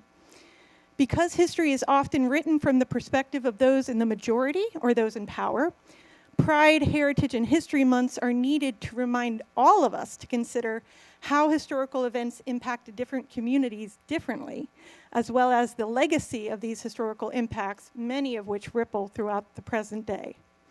Pride, Heritage, and History Months also promote inclusion, equality, equity, and an end to the oppression and dehumanization of any group of people, which human history is unfortunately riddled with. An excellent and complete education must include the full truth of human history, even the parts that are painful to learn and teach. In the words of George Santayana, those who cannot remember the past are condemned to repeat it. Human beings who do not learn the full truth of human history are much more likely to repeat the mistakes of the past. Celebrating Pride, Heritage, and History Month sends a clear message that the past oppression and dehumanization of so many disenfranchised populations and minority communities will not be repeated, at least not in this community. Celebrating diversity, pride, and heritage, along with learning the full truth of human history, fosters critical thinking, cultivates empathy, and empowers all of us to work together to co-create a society where we can all thrive together. Please choose to celebrate diversity, increase inclusion, and help every student feel they belong at their own school. Doing so benefits us all, and in my opinion, and my husband's opinion, is a prerequisite to excellent education. Thank you.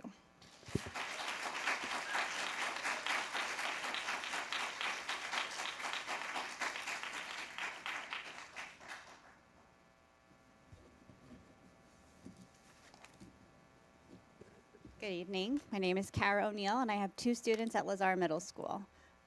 I grew up in a neighboring town, and when my husband and I were looking to move here about 16 years ago, we fell upon here, wondering how this gem existed beyond our neighboring town, and we so much valued the education and the excellence that we were expecting, that we were hoping our family would be able to appreciate and experience. I am respectfully and strongly urging you to oppose the elimination of holiday and celebration months content from the school signage and electronic messaging in our schools. Let me be clear. Our children are watching. Our children deserve our collective best. Children's author Grace Lynn has done a phenomenal TED Talk about the importance of books and how they are both the mirrors and the windows in which we experience life. Those electronic signs are mirrors and windows. Windows to create opportunities to experience someone else's lived experience, and mirrors to be seen. Montville Township Public Schools. Educate, inspire, empower. You are charged with the task of matching your impact with your intentions of the choices and decisions that you make. It is a heavy weight, and we are entrusting you to remember our children and to make sure no one feels undervalued, invisible, or not seen. Throughout all our schools, we hear about phenomenal programs like Lazar's Living Lessons. For example, multiple weeks of respect, celebrating neurodiversity, celebrating kindness, celebrating inclusion, celebrating the arts, celebrating mental health awareness, so on and so forth. We also have things like One School, One Book, where we intentionally select a book so every student, every family in one entire community has a shared experience of reading the same thing and making multiple connections that bind us in our humanity, celebrate our differences, and make those connections. It is so important that we say to our children that you matter. In Dr. Gorman's November superintendent's column, he quoted Maya Angelou, and she said, via his email, "I've learned that people will forget what you said. People will forget what you did, but people will never forget how you made them feel. When you vote, how will you choose to make our students feel?" Thank you.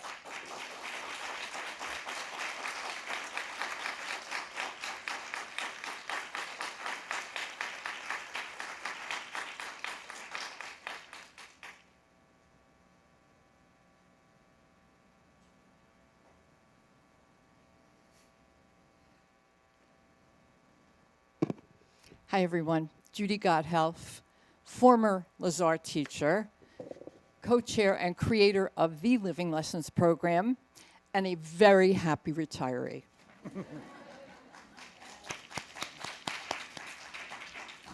But with that being said, I do have to tell you that even as a retiree, I still have a vested interest in our kids.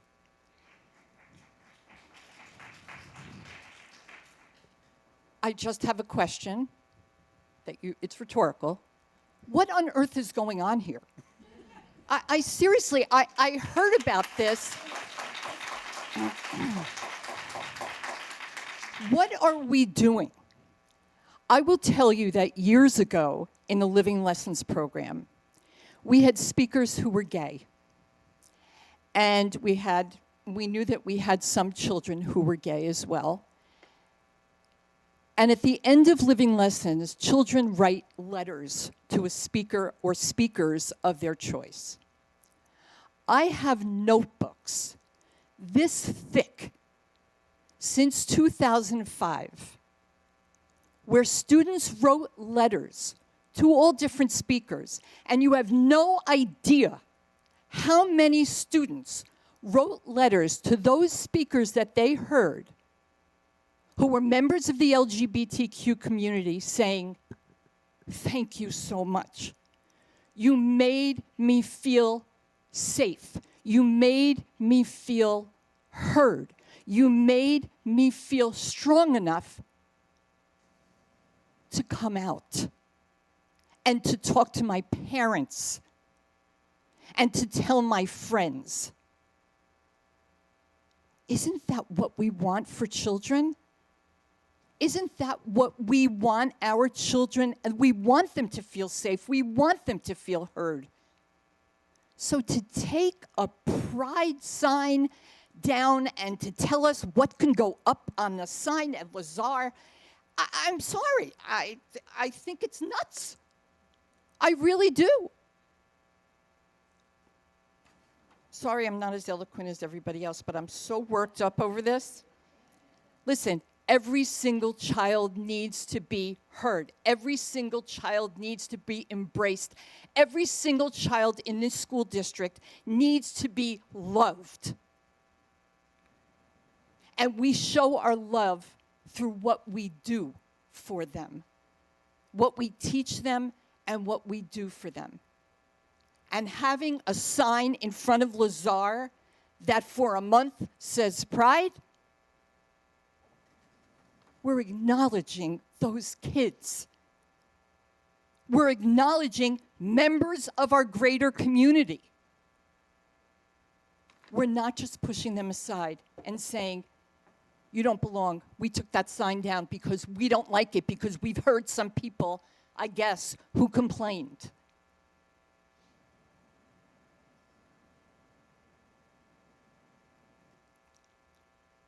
I am asking you to please make the right decision, and make the right decision for our children. If you want me to show you the letters, I'd have to go through the notebooks of Living Lessons, but Living Lessons is coming up, and there will be more letters written. And there will be more lessons taught outside of a classroom. And we need to teach our children to respect each other, to love each other, to embrace our differences, and to have compassion for each other, no matter our differences. Thank you.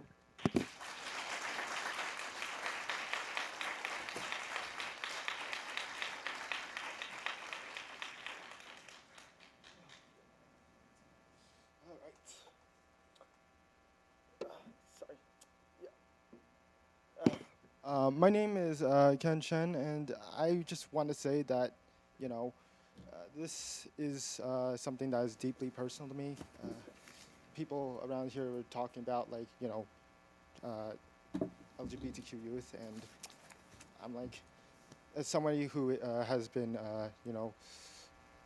talked to people and is one myself, trans youth is something that's deeply personal to me, and I just feel that this is an issue that people are making because, people like Child Right Chick, Lips of TikTok, Moms to Liberty, these billionaires just want to, have this discussion instead of, the actual issues that are facing us. Like, they talk about, trans women in women's sports, quote unquote, protecting them, but, it's like teamwork and just, building a community. And overall, the issues that affect this and this school and just New Jersey in general, just ensuring our kids are able to, are able to learn and, contribute to society.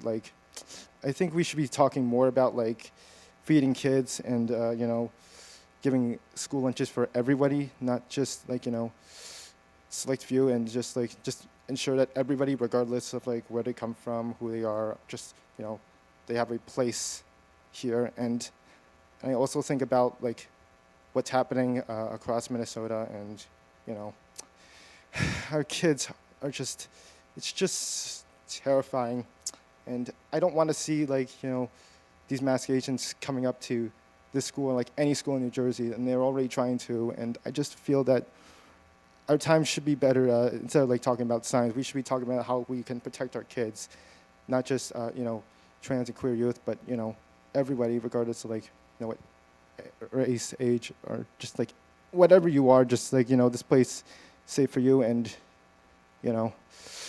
just make sure that we can ensure that everybody, no matter who they are, is able to just come here, learn, and not have to worry about if they're going to be sent off to Delaney Hall, like whatever, like all the way in like Texas, or just shipped off. Just this, I've been around this district and like NJ11, and I've been talking to a lot of people, specifically from here, and I just, these people are great, but this community, it's really, it's like, honestly, it's just so, it's like, I just feel that people are finally just trying to, finally able to come together and just, and just try to, these times, just want to like help each other, and like, ensure that we can get through this together. And the town over in Fairfield, like just last week, this weekend, I saw a community, like, and I was trying to, ensure that protect all of us, especially with, with the thugs. And I just feel that we together can get these challenges and overcome them. And I think that starts by just acknowledging who is trying to get this discussion, and what is really distracting from, which is just, making sure we get a great education, and, ensure that we can actually contribute to society. And I just feel that even though I have experienced, the consequences of attacks from those trolls, I just feel that I personally should, if I can't do anything else, it's just to help others, and that's just what I want to say. So protect trans youth and abolish ICE. Thank you.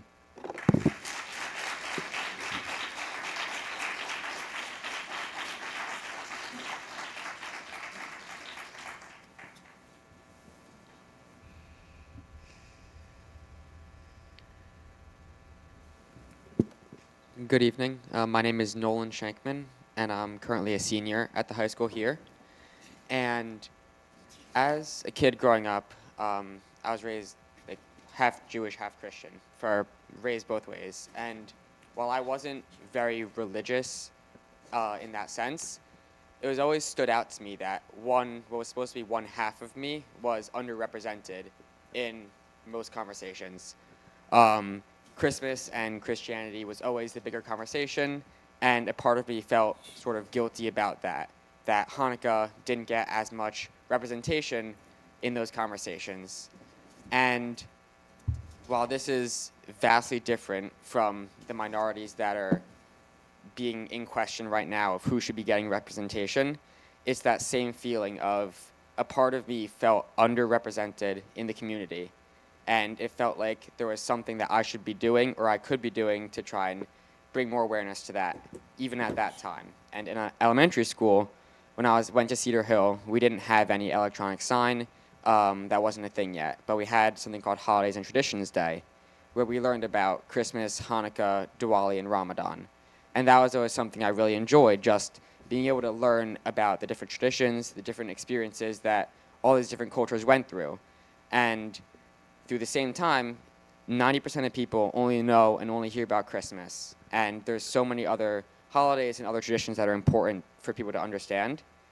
And especially in today's world, when there's so much controversy over where people belong and what kind of person you should be, I feel like it's very important for people to feel that recognition and understand that the religion they are or who they are is accepted and should be taught and understood by the entire community, instead of something that you should feel embarrassed by or guilty that only you know about it. I feel like it's very important for everyone to know about the different religions and different events and to include each other in those things, despite not being of that kind of religion or anything else yourself.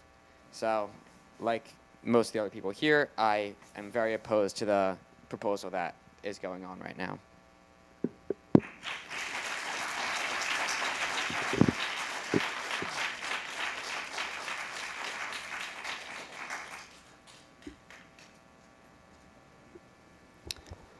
Okay, at this time, we're going to go to consent resolutions. I'm going to ask that we hold off on N1 for discussion after we vote on consent resolutions. So we're going to hold off on N1. So I get a motion? A second? Second. Thank you. Section I, any questions? Section J? Section K? Section L? Section M?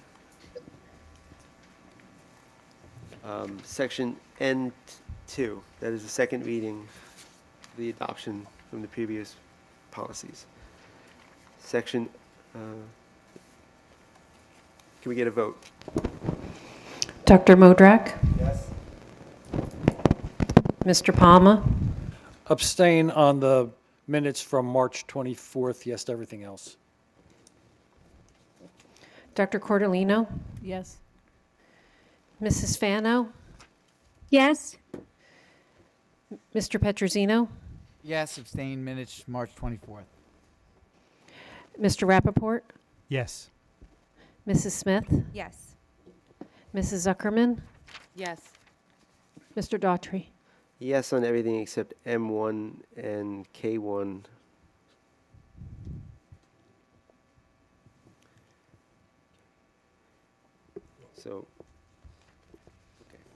So when people retire, I read a quick statement about them. This month, we have 8 retirees. This was the last chance they had to be able to get their retirement papers in. They wanted to continue their checks over the summer, so that's why you have so many. It's not that it's a mass exodus of people leaving here. So I'm just going to start off with Sue Anshu. She's been an educator for over 40 years and has served with distinction as a 25-year veteran at Valley View as a pre-K teacher. Her dedication to our youngest scholars has established solid footing for their educational journey ahead.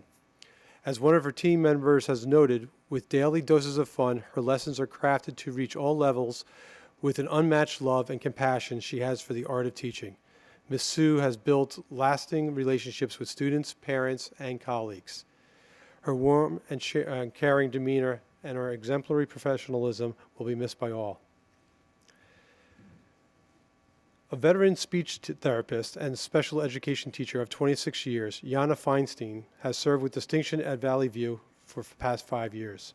During this time, Jana has expertly scaffolded instruction for children in all small group and resource room settings and has brilliantly taught with colleagues at various grade levels in our in-class resource settings.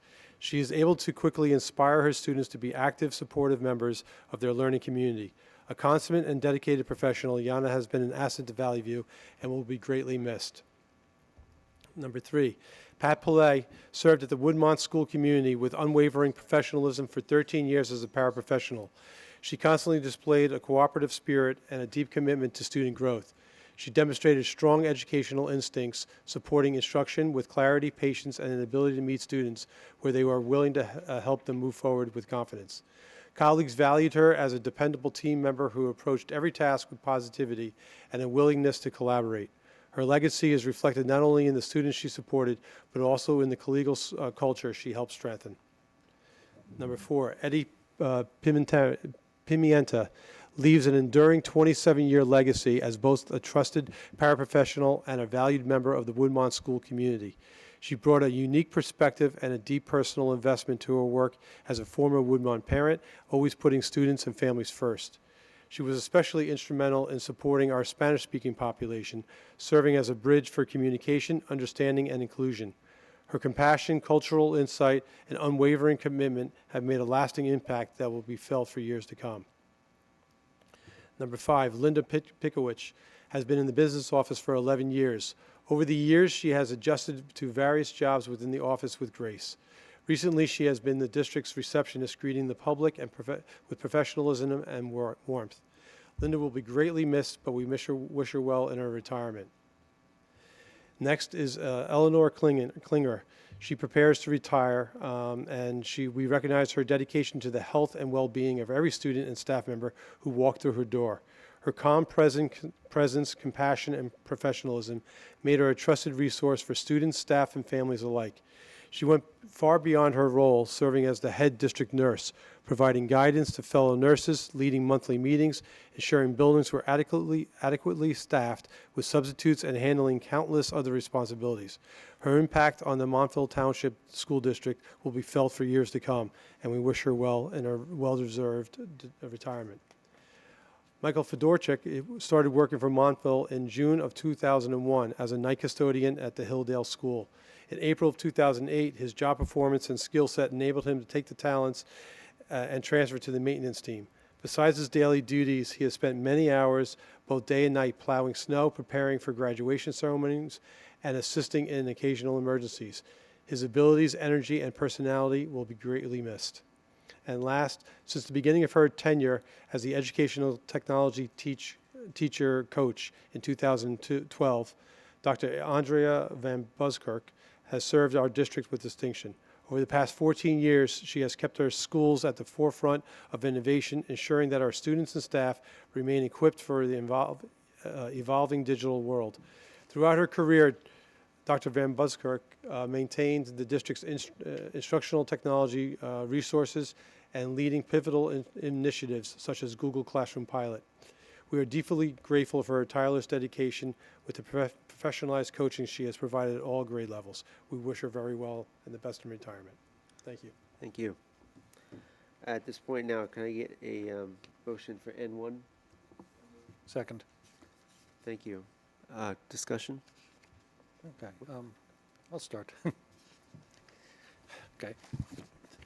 The first thing I want to do is thank the people in the public who passionately spoke out about this.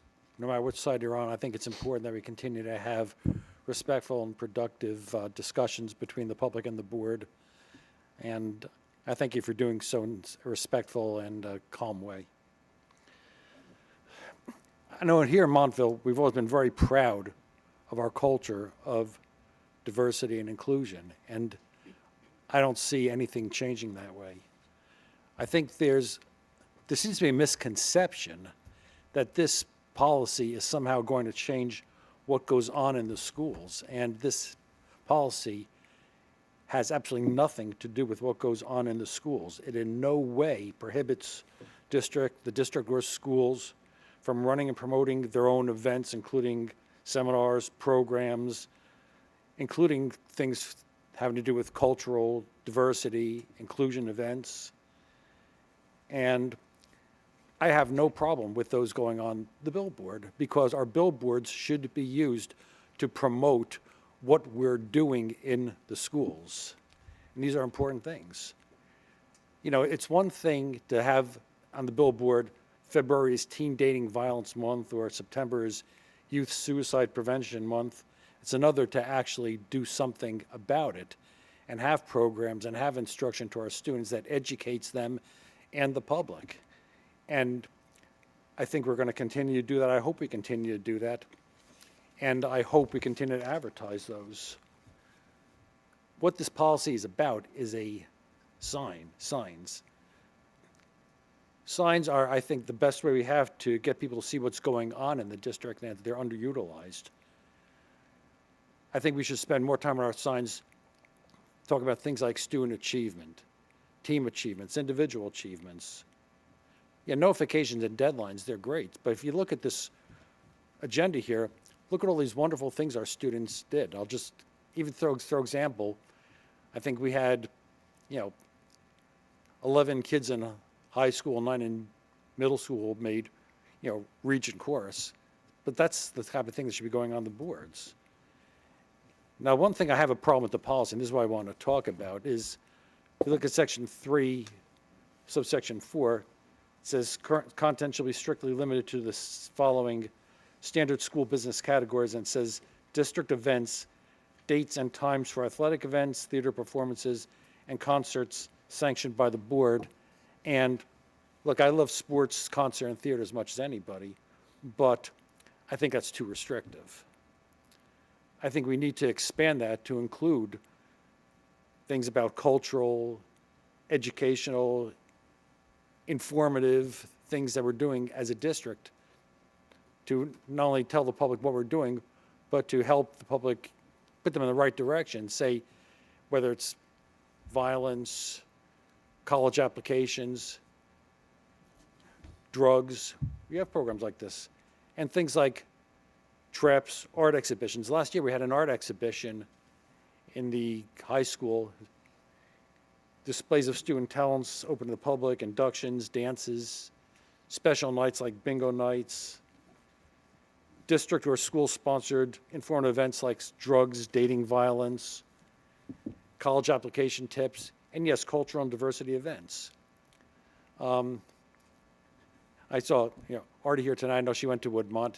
Hi, Artie. I think this may predate you, but back in the days, I mean, Woodmont used to have something called a multicultural night. I don't know if they still do that. Long time ago, but yeah. But it was an absolutely wonderful event. We promoted it, and it helped us all learn more about each other. Living lessons, that's, Judy, that's going to be your legacy to the district. It's an absolutely wonderful event. What we're talking about here is a sign, and I think this policy is in recognition of the fact that as we expand, as we start recognizing more things, it becomes a matter of, okay, who are we celebrating and who are we leaving out? And I'm just going to give you an example. May coming up. May is ALS Awareness Month. I'm not even going to even talk about things like National Barbecue Month, National Asparagus Month, and things like that.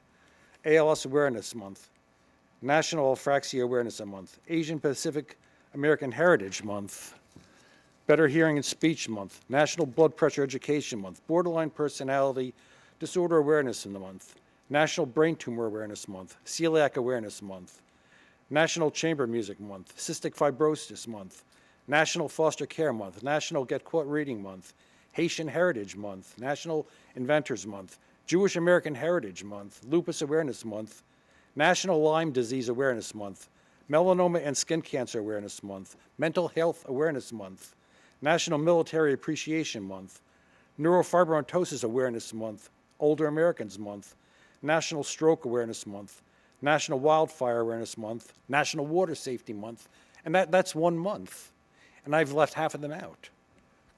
So the thing I just want to emphasize is that this is not in any way meant to exclude anybody. I'm just want to control what goes on the signs to use them to the best purpose. And yes, if there's going to be something going on in the schools that promotes things, and it could be pride. If a school wants to have a pride event and they want to promote it, yes, go ahead and do it. But there's a difference between saying this month, that month, that month. Maybe to some people it means something. I think it's some of the hollow gesture unless you do something to back it up. So I fundamentally agree with the policy, and if anyone thinks this was in any way an effort to exclude any one group, I can assure you, at least from my point of view, it absolutely was not, and that's all I want to say about this. Thank you for indulging me. Thank you, Mike. I'd like to say something. Yeah, go ahead, Kate. Forgive me, I'm going to read from my notes because I just work better that way.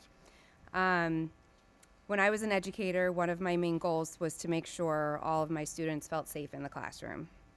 Safety means different things to different people. Working with students from grades K to 8, I have cared for students dealing with abuse, learning difficulties, hunger, students who are lonely, figuring out their sexuality, students looking for friends or a quiet place to eat lunch. I've encountered many different students, all looking to satisfy different needs. And as a Board of Ed member, the goal of helping children feel safe is still at the forefront of my mind. There are different narratives about why this sign policy is up for discussion. As someone who was at the meeting discussing this, someone who was on the policy committee, let me assure you, I do not take this lightly. I would not agree to a policy that has a goal of directly harming others or causing children to not feel safe or supported. As many people have said, we celebrate many cultures, religions, and lifestyles in this town. That's something that makes our town so wonderful. We have teachers and staff from many different backgrounds who bring light into their students' lives. By having the school signs relay information about school events, we are not taking any of that away from our schools, our teachers, or our students. I hear what you all have said tonight. When discussing this previously, we discussed the signs as a tool to relay pertinent information to parents and the many other tools that are used to acknowledge the multitude of holidays celebrated, national months recognized, and theme weeks to bring attention to imperative topics. From my point of view, this policy was not designed to harm or silence anyone. That being said, I reiterate, I hear what you were all saying tonight. I regret that people feel this was aimed at any one particular group because, again, as someone who was sitting in on the meeting this year, that was not the case. There's many other calls that come in to complain about who was left out of certain things. And when we talked about it, as Mike said, there are a long list of things that could go on that sign. And we weren't seeing it as a way to exclude any particular group, but as a way to not hurt those who felt excluded by what we weren't putting on there. In regard to the birthday fundraiser, I put my son's name on the board. I participated in the fundraiser. I happen to like it. As the former PTA president at Valley View, when we asked if we could bring it there, it was a no, because they felt that the kids whose parents chose not to participate would feel excluded or left out or sad that their name wasn't on the board. Different age groups, different experiences. I understand some of the board members' concerns that by having the full names on the sign along with their birth date provides identifying information that could lead to harm for some children if certain people were driving by and decided to use that information for purposes that most people don't use it for. That being said, if there was a way to go back and discuss it further, because I do understand how difficult it is to fundraise, especially as the kids get older and almost more segregated into their activities where they want to financially support the stuff that they're directly involved in rather than the school in its entirety. I understand what that's like, and I feel for the people who, are on the back end of the fundraising. So if there was a way to incorporate something like that in with the signs where perhaps not so much information about the children was given, maybe it's just a first name or something like that, I would be open to talking about that as well. Thank you. Thanks, Caitlin. Joe? Yes, Christine? Hi, Joe. Hi, everyone. So as Mike and Caitlin described, when we had this meeting, it was about a lot of different things. I'll talk about the birthday one. What we noticed was it was taking a lot of time on those boards. And you drive by and that's all you would see is birthdays. Nothing important what's going on in the school. There was a concert performance. The kids did the musical performance. That wasn't on there as well. And so things were missing that should have been on that board, because when you drive through, dropping off your child in the morning, when the kids are dropped off, everyone looks at the board, hopefully. And you just have that 5 seconds to do so. And that's important information. Report cards are out. Parents then have to log in. My son growing up had that, and it was old school, if you guys remember, where the custodian or the secretary would come out with the magnets and put them on the whiteboard. And it was always usually done on a Monday, so you knew what was planned for that week so parents could remember, like picture days, what those were, a standardized testing, one school has it this week. It probably should have been on the board for parents to know. These are important, time-sensitive information. So we were seeing that, and people were, saying it's maybe inappropriate to put kids' first and last names on it. But additionally, a majority of the kids did not participate. And I had a neighbor she forgot to, do it. And she got very upset during the day because her birthday wasn't recognized. So she was excluded. So we don't want to exclude the majority of students, even if they didn't want their name on the board. Having one person get happy birthdays and then you don't on your special day, we just saw, that was an issue. And I don't think I've ever seen a daily fundraiser on a school board ever before. So this is new. And also, I don't know if I talk about it a lot though. My younger son has autism. I'm a big advocate for the special needs community. And I'm also now a liaison for CPAC. And one year it was 2 years ago, Autism Awareness Month, which was very nice. But then that was it. There were no other disabilities for the next 2 years. And I'm on CPAC. I now listen to families whose children in our district have Down syndrome, who have cerebral palsy, who have brain injury, who have Tourette's syndrome. And these, once you start adding up all of these special and, recognition months, you could be at 100. And these boards, if you drive in any school district anywhere in New Jersey, it's really time-sensitive information for the parents as they drive in, drive out.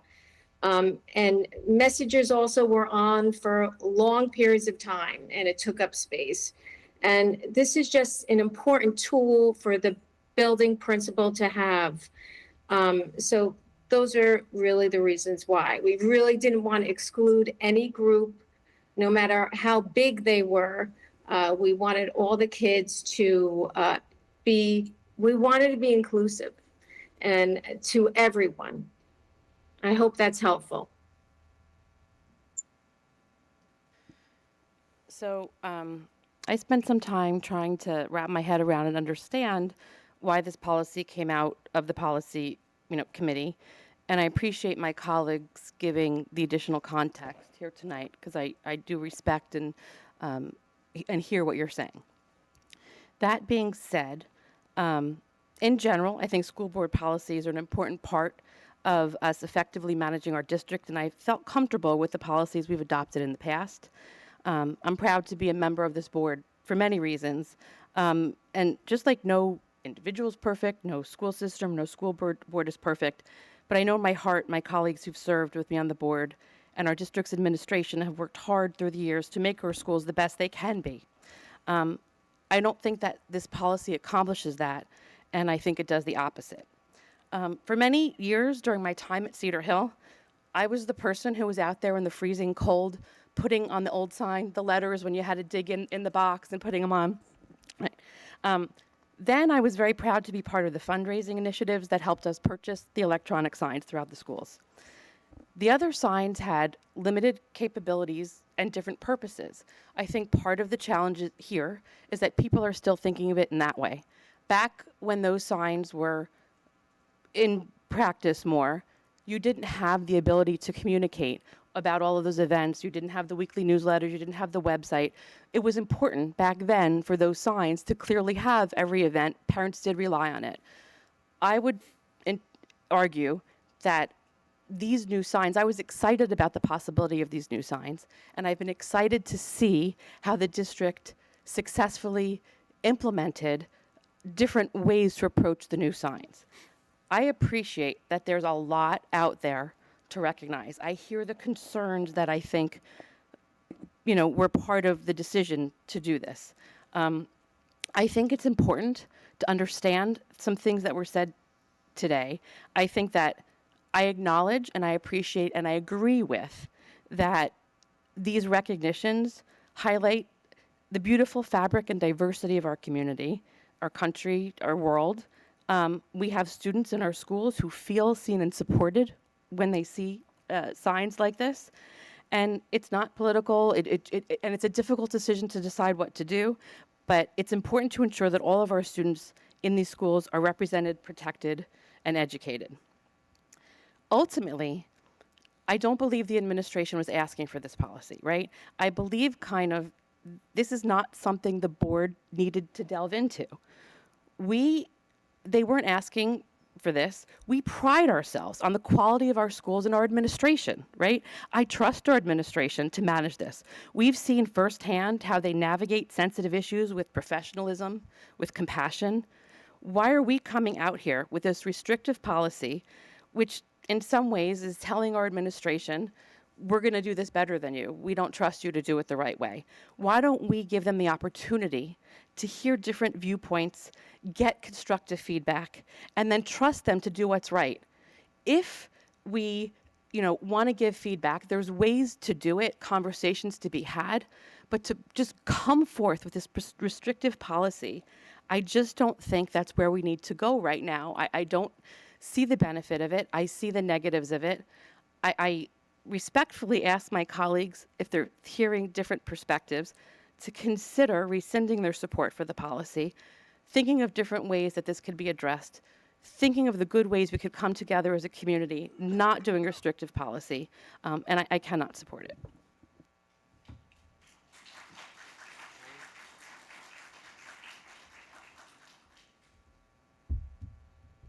Good evening, everyone, and thank you for coming out. Let me state from the outset, I oppose policy 7523. In my 20 years of serving on the Board of Education, I'm unaware of a time when we needed or wanted a policy that bans the acknowledgement of nationally recognized groups. In fact, this policy is so unusual, our policy vendor did not have an existing policy to offer, so we had to create one by ourselves. I'm surprised to see that yet another discussion related to schools' digital signs has come up. This has been vetted twice before. In March of 2024, the board decided to have the policy committee investigate this. On March 5th, the committee meeting minutes are as follows. The committee chair requested this topic be placed on the agenda as an open discussion item related to the guidelines and content that appear on individual schools' digital signs. There was discussion about possibly developing a policy that would restrict the content on the signs, such as Black History Month, Pride, and you've heard others. After extensive discussion, the committee determined that no policy was necessary, and what is selected to appear on the digital signs will remain at the discretion of the school principal administrator. The issue resurfaced in June of 2025 when a request was made for a list of nationally recognized occasions that are displayed on the boards. The list is really too long, although you did hear from Mr. Palma, to recognize every nationally recognized group or week or month. But here's a list of events that actually were recognized by our schools. Black History Month, Women's History Month, 4th of July, Autism Awareness, Breast Cancer, Red Ribbon Week, Happy New Year, Flag Day, Pride, School Counseling Week, Teacher Appreciation Week, Professional Assistant Day, Lunar New Year, National School Resource Officer. Keep in mind, whether these groups appear on digital signs or not, we teach about these groups and communities in our schools.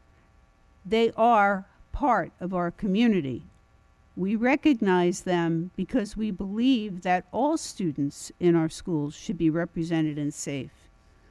While the board debates this, I have not heard any outcry about listing these groups on our signs. I've heard some say their constituents are offended by the pride sign. Well, my constituents are not. But I'll tell you what they are offended by: this attempt to marginalize already marginalized groups. I've heard others say that they don't want the signs to post anything but school activities. The signs rotate messages, so both can coexist. And isn't that the way it should be? A school district embracing, not hiding from its diversity. And I'd like to close with a quote from a very special person, one of our parents. "It kills my soul that this community would rather stand divided than stand as one, no matter how different we are." Thank you. Joe? Actually, I have a few questions. First of all, I want to know, why aren't the current policies that we have adequate for addressing this issue that has come up? And that's not a rhetorical question.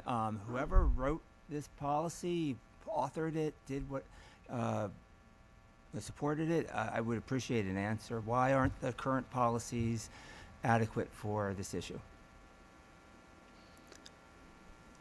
Christine, you want to bring that up?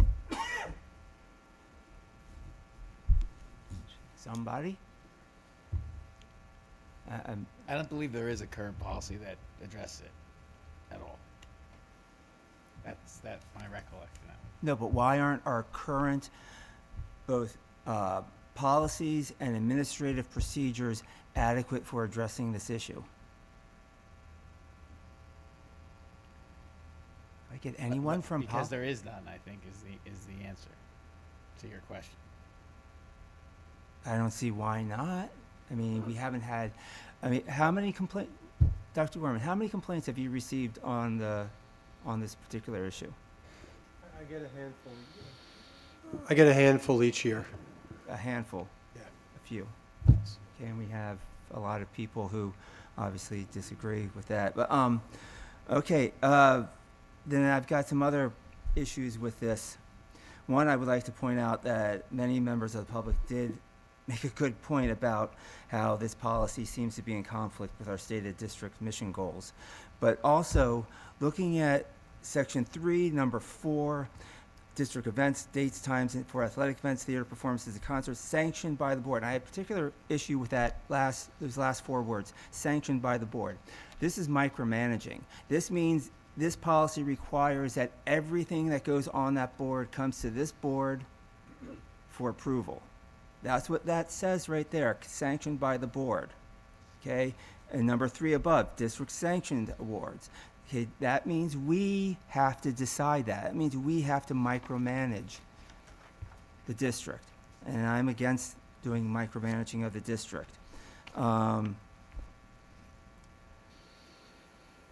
And so beyond that, I mean, I just don't think that a good board is supposed to get involved. I think that there are current administrative policies, administrative procedures to handle any complaints that one might have about the content of the board, of the message board. I think that if there's an issue with that, we should be going to Dr. Gorman. We shouldn't be writing policies that hamstring our administrators. I mean, there are so many things that are not listed in here. For instance, if you wanted to talk about any of, like, share the keys. Do any of you know that would share the keys fall into one of these categories? Because I don't see it on this list. See, this is a problem when you start trying to micromanage, is that you start having to keep updating every time something new comes along. Oh, we forgot that, we got to add it. Oh, we forgot that, we got to add it. And so I think there's an issue with this, just trying to get into the day-to-day running of the school district. I don't think that's what a good board does, and so I can't support this.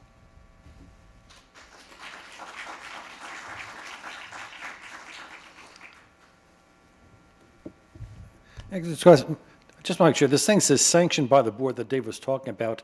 That doesn't, I don't think that's meant to mean that every single thing has to like come to us at a board meeting for a yes or no. That's what I think- it says, Mike. Is that what it says? That's what Okay, it well says.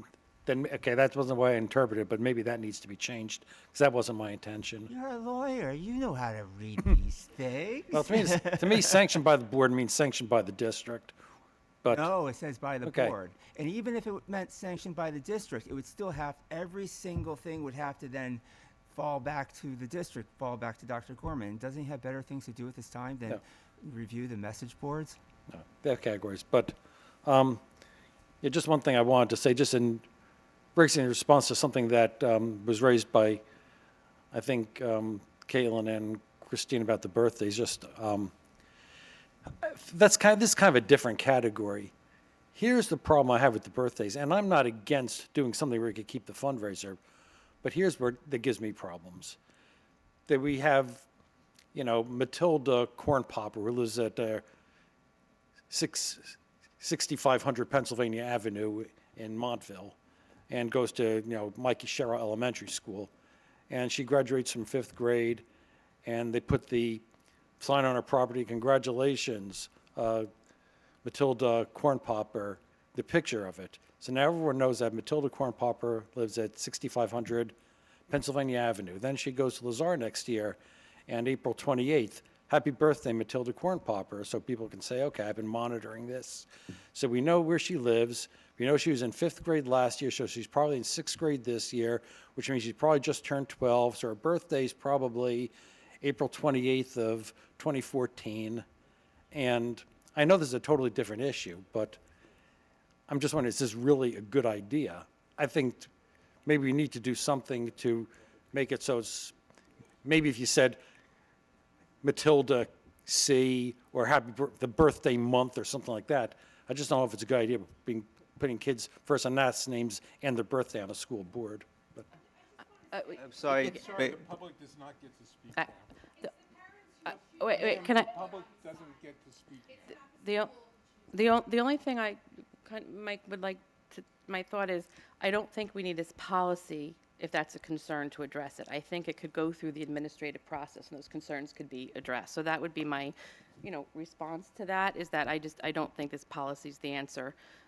If there's concerns, I think they could be raised through different means. right, and I don't disagree with you. It's just simply that it came up. Sorry, on a you can't discussion. speak right now. I understand that, but in this is casual setting. Excuse me. You're not supposed to be speaking now. Please sit down. There is a second public participation, correct? That's it. Thank you. Just, Okay. I would like to just address, my colleagues who, it was not their intent to exclude anyone. I'm reassured to hear that, but that says, different. They feel they're being excluded, and they're here telling us that, and they're here at 10 o'clock at night telling us that. So I don't think we can ignore that. Steve, you just want to clarify first reading and second reading? Just press it. Oh, wow. Sure.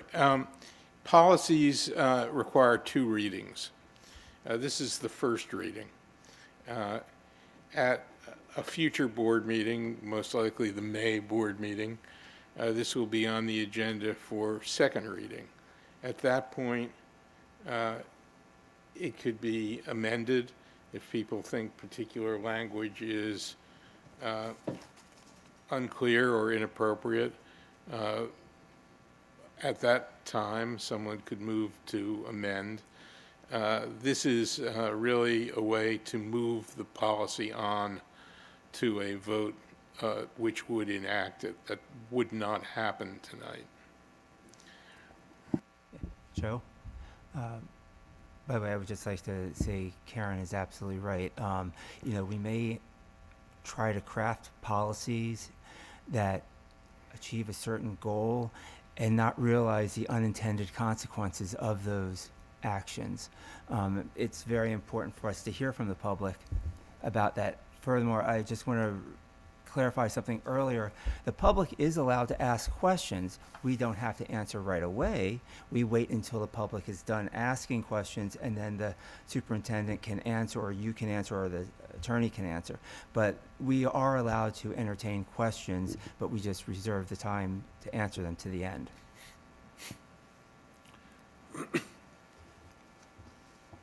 Okay. Steve, if this policy is amended in a second reading, would it have to be read again? No. Okay, with that being said, can we move toward?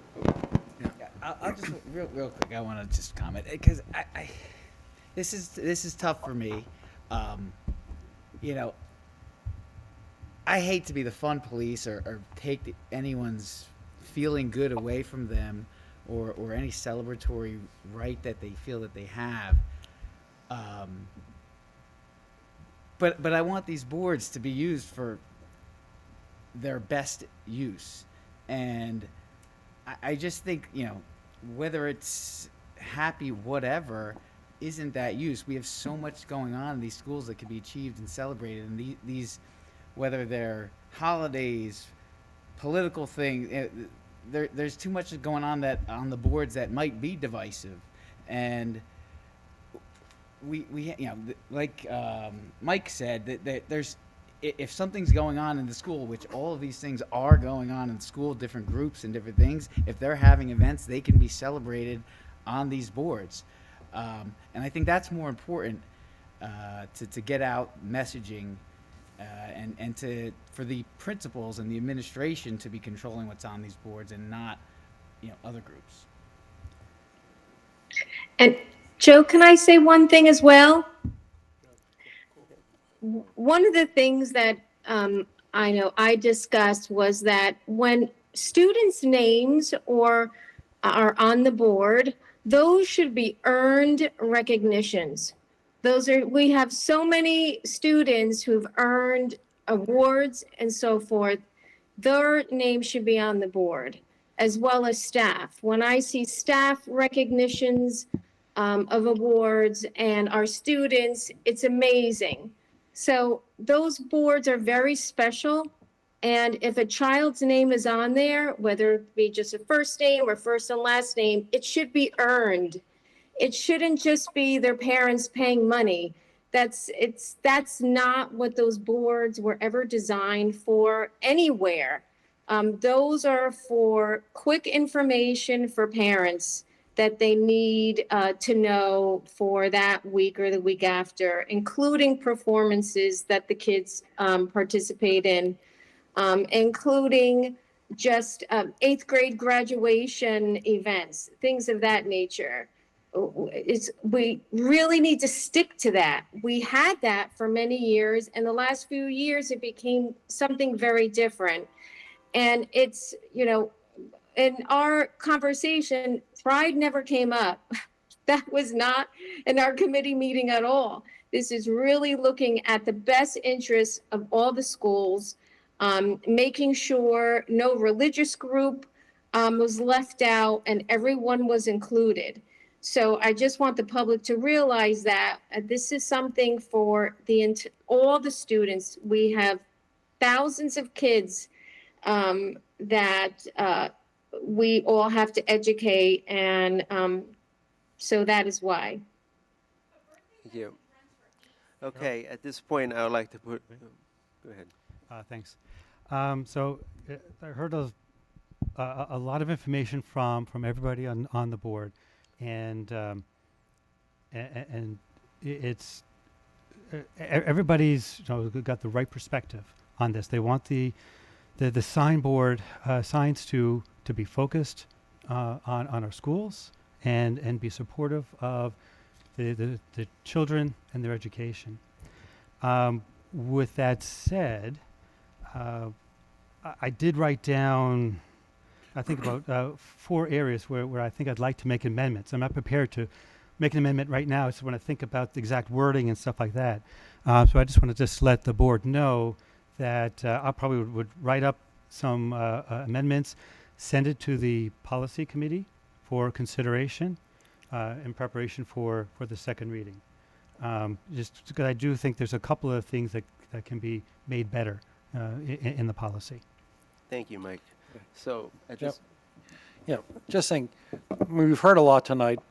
In view of the fact that people do have some things Michael just said he has some changes. I have some things I'd like to change. Maybe we should pull this from the agenda tonight, send it back to committee, and let people put on, if they have things that they should like to be changed, specific language. So if we're going to do it, let's do it right. at Or this we point, could not do it at all. Right. No, that's Right. We don't have to have this policy. at this point, I'm going to call for a vote What are we voting on? to move it, just so we can move the policy to go to the second reading.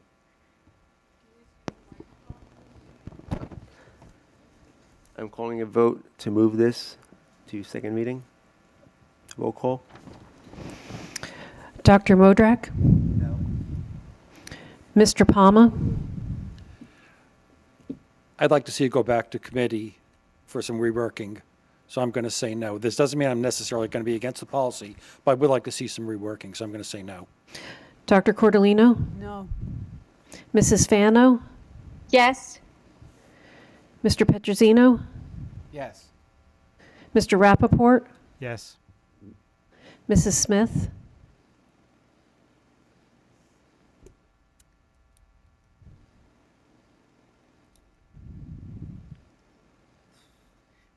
Cass, if it goes to second reading, it can still have amendments done. Yes. Yes. Or Okay. be shot down.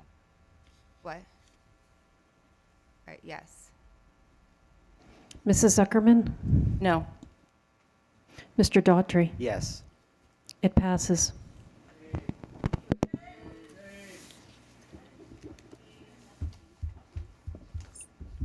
Okay, old business. Seeing none. General board comments? Yeah, got something. If it's okay, ahead. may I go back to the survey that I was asking about earlier? Yes, this is the appropriate time now, Dave. Actually not, but okay. Andrea, coming back, just real quick, if I can regain my thoughts on that. Compared to other school districts, how much do our kids use screens? Are we using it more or less? And what does the literature say about the optimal amount of time for screen time for kids of different age groups? I don't have, it was just internal. Okay. So the next step would be looking at this at a broader scale with the administrative team. Okay, and how might this the survey results interact with the amount of time that kids spend on their phones and screens in other capacities outside of school? Is that going to be taken into account? No, this didn't have anything to do, it was just internally what our teachers do with our students and what homework they assign via the Chromebooks that we're using. Okay, thank you.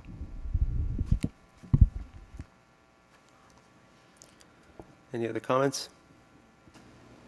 Okay, last section for the public to come up and say anything of any interest. You can come up to the dais. Hi, good evening. My name is Jennifer Shankman. I've been involved with different HSAs and PTCs throughout the district since, I want to say, 2010. My son is graduating senior. I have another son who came through the schools. My main question is, Cedar Hill has had their electronic sign since, I would say, Michelle, 2018? Maybe 2017? And why is this an issue now? We've celebrated or, announced holidays, announced all these things on the Cedar Hill sign, on the Lazar sign for the last almost decade. Why is this an issue now?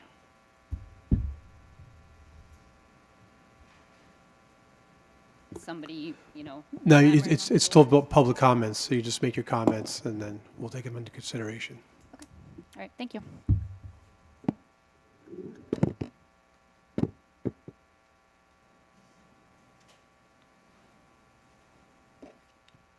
Hi, I'd just like to point out that, as previously noted, permissible content is extremely restrictive, proscriptive, and unworkable. And you can come up with an amendment, and it's going to have problems, and you're going to pass something that's crappy and doesn't work. This policy looks like it was generated by AI. But the Section 4, Paragraph 4 is just mean-spirited. It's talking about guidelines for content, but then 4 is elimination of holidays and celebration months. There's no reason you can have a guideline. There's no reason to explicitly state that events like Pride Month and Black History Month and all the other have to be excluded. There's no reason for that excluded. It's mean-spirited. I understand it was probably, maybe it was an oversight. That's not how it's received. Please eliminate Section 4, Paragraph 4.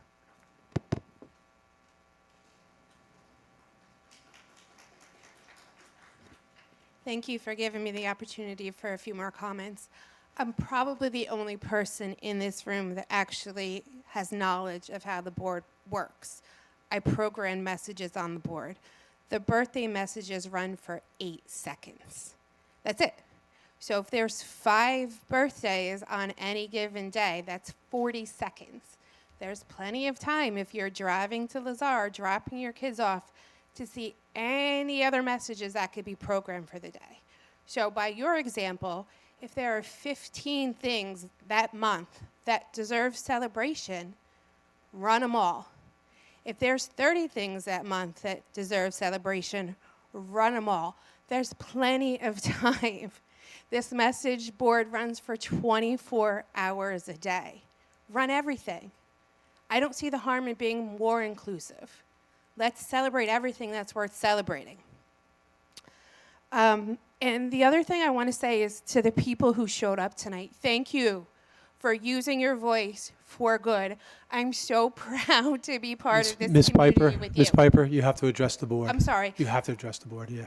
To the board, I want to thank the people behind me for showing up and speaking on behalf of the community that we're all so proud to be part of.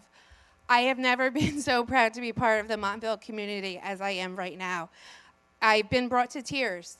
There are students here, there's alumni here, there's parents here, and for them all to take time out of their night, of whatever commitments they had to explain what this means to them, what it means to be part of a community, what it means to be part of Montville, is powerful. So I really urge you to think about this, think about why Jen said we didn't need a policy before, why, as Dr. Modrak said, we probably don't need a policy now, and don't even push this policy forward. It's not necessary. Oh, one other thing I wanted to mention. If you want more things posted, I suggest you give the administrators help in posting it, because being the one posting, it takes some time. So it's sort of unfair to ask the principal to do all this posting. So that's my 2 cents on behalf of Mr. Prosciutto.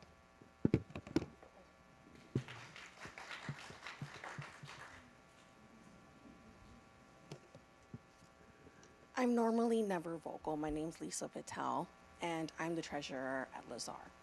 And I have a comment, and it doesn't need to be answered now, clearly. The one question I had was, the PTCs and the PTAs for all the schools have participated in providing financial, whether you want to call it aid or monies that they've donated for these signs. Will those, and you don't have to answer this right now, will those be given back to those organizations? If the board and the administration is going to be controlling everything that it is going to be presented, will those funds be given back? Just in general, gifts that are given, they're given, and it's still under, the board has the control of everything. So no, there's no money that goes back. Okay. That being said, it's very disappointing to hear, which will then make us reconsider the financial aid that we do provide to this district.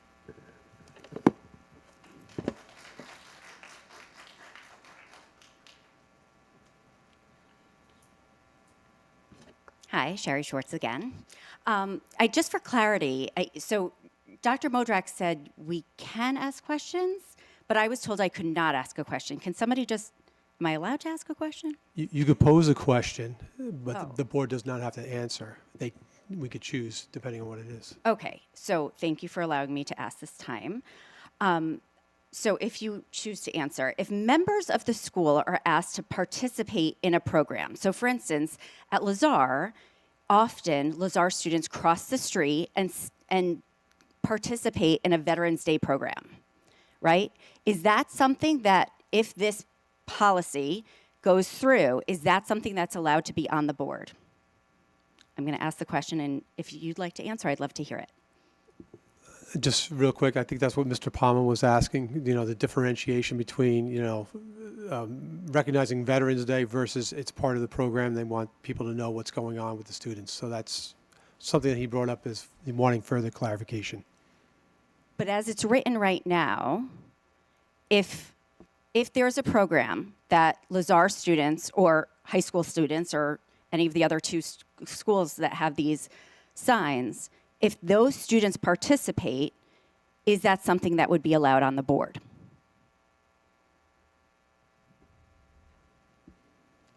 Well, yeah. Why don't you just leave that question and then we'll be looking at that. Thank you. Okay. Yeah.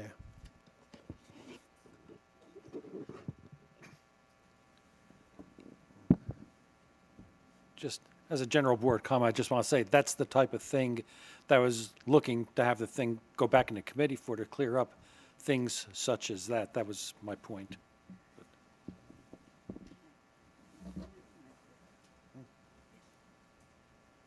So since there may be some edits made, since my son will be in Montville Public Schools for the next 11 years, for whatever it's worth, I personally would much rather the specific school that he's at be managing the digital board, especially because that makes it a lot easier for parents to also give feedback on that. And then if the school was using the board as a primary means by which to keep parents informed, I would definitely express that I don't think that's a very good way to keep parents informed. I think an email, text chain, website, all of those are a much better way to keep parents informed about school events. The boards seem like a great place to celebrate each and every student. So if you do decide to make a policy about them, I know it's a fundraiser, but I knew a lot of kids who weren't high achievers. I used to be a high school science teacher, and a lot of the D&D kids and the kids who weren't into sports or anything like that, they would have really loved to have their birthday on that board just automatically, unless maybe their parents opted out of that. So it seems like because the board is the public face of the school, it would be great if it celebrated each and every student at least once a year with their birthday, and was a place to let the wider community know that Montville schools celebrate diversity, are inclusive, and cherish every student. That's just my opinion.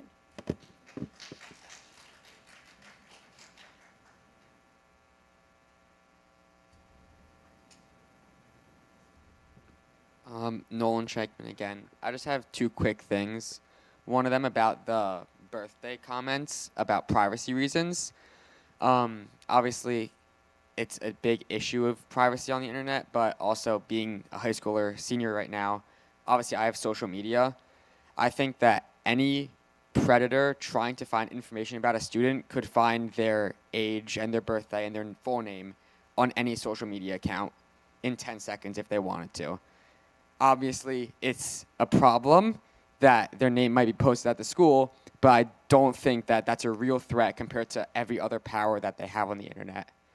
And the other thing, I was going to say, about the intention that you guys had in the process of creating this.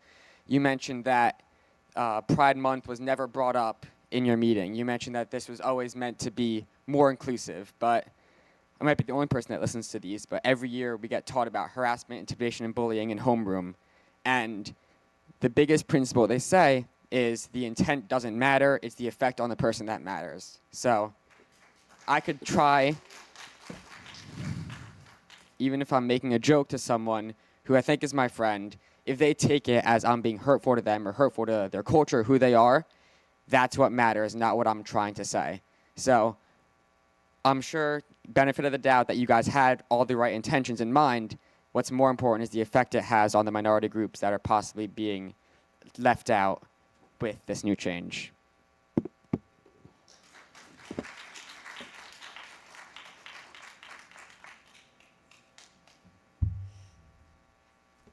Hello again, board. As I was hearing everyone's comments, I just thought something very logically, and I just thought, I understand the need to post messages that pertain to students and the schools, but it had me thinking, as I'm driving, it can be overbearing to maybe for a parent to see a message talking about report cards or potentially about school programs, and we have to keep in mind that people are driving by as they see this. So I think it's something to note that the messages should be very short or something to maybe boost morale to students, because I'm no longer a student, but I am an alumni, and it feels really nice to see messages boosting morale, because not just for the schools, but for the town. But it's just something to consider that people are driving, so people can get distracted. Someone might see a report card sign or a reminder and might instantly take out their phone. So it is really important to note that people are driving and walking as they are seeing these signs. Thank you.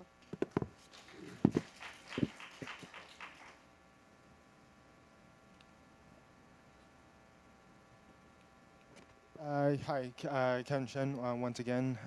I just wanted to say that, this meeting has been just, I'm just glad that people are showing up and making their voices heard and just trying to because we are having a crisis in our democracy and our country as a whole, and I feel that having a dialogue and having people actually come out and try to at the very least even if we're not gonna we're not gonna agree on everything, but at the very least hearing out what people have to say, and even if this passes, at the very least people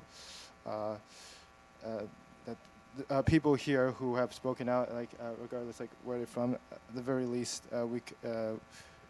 if it does passes, we know that the people did not want this, and overall, we just wanted to say that I'm just glad people are showing up and making their voices heard, and I just want everybody here to take us, me, and everyone else's words consideration when it comes to this policy and future ones, especially just try and the people and students here who are going to be growing up and just trying to figure out where they are in the world.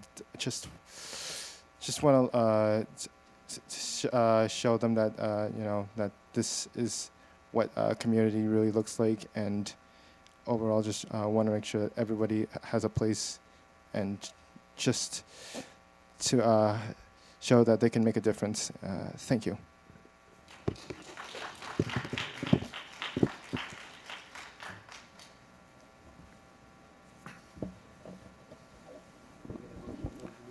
Well, before we do that, let me ask one thing. Is it permissible to ask out of courtesy that before this goes on for second reading, we have another policy meeting so we can tighten things up? I mean, 99 out of 100 policies, we do our rubber stamps. This one isn't. I just don't want to be here at the next meeting and people doing chicken scratch with pen and ink and making changes on the fly at the next meeting. I want to have something in place. Absolutely. Who's the chair of the policy committee? Yes, I am. I heard you, Mike. Yeah, that sounds great. Okay, Yep. thank you. Thank you. Second? Second. All in favor?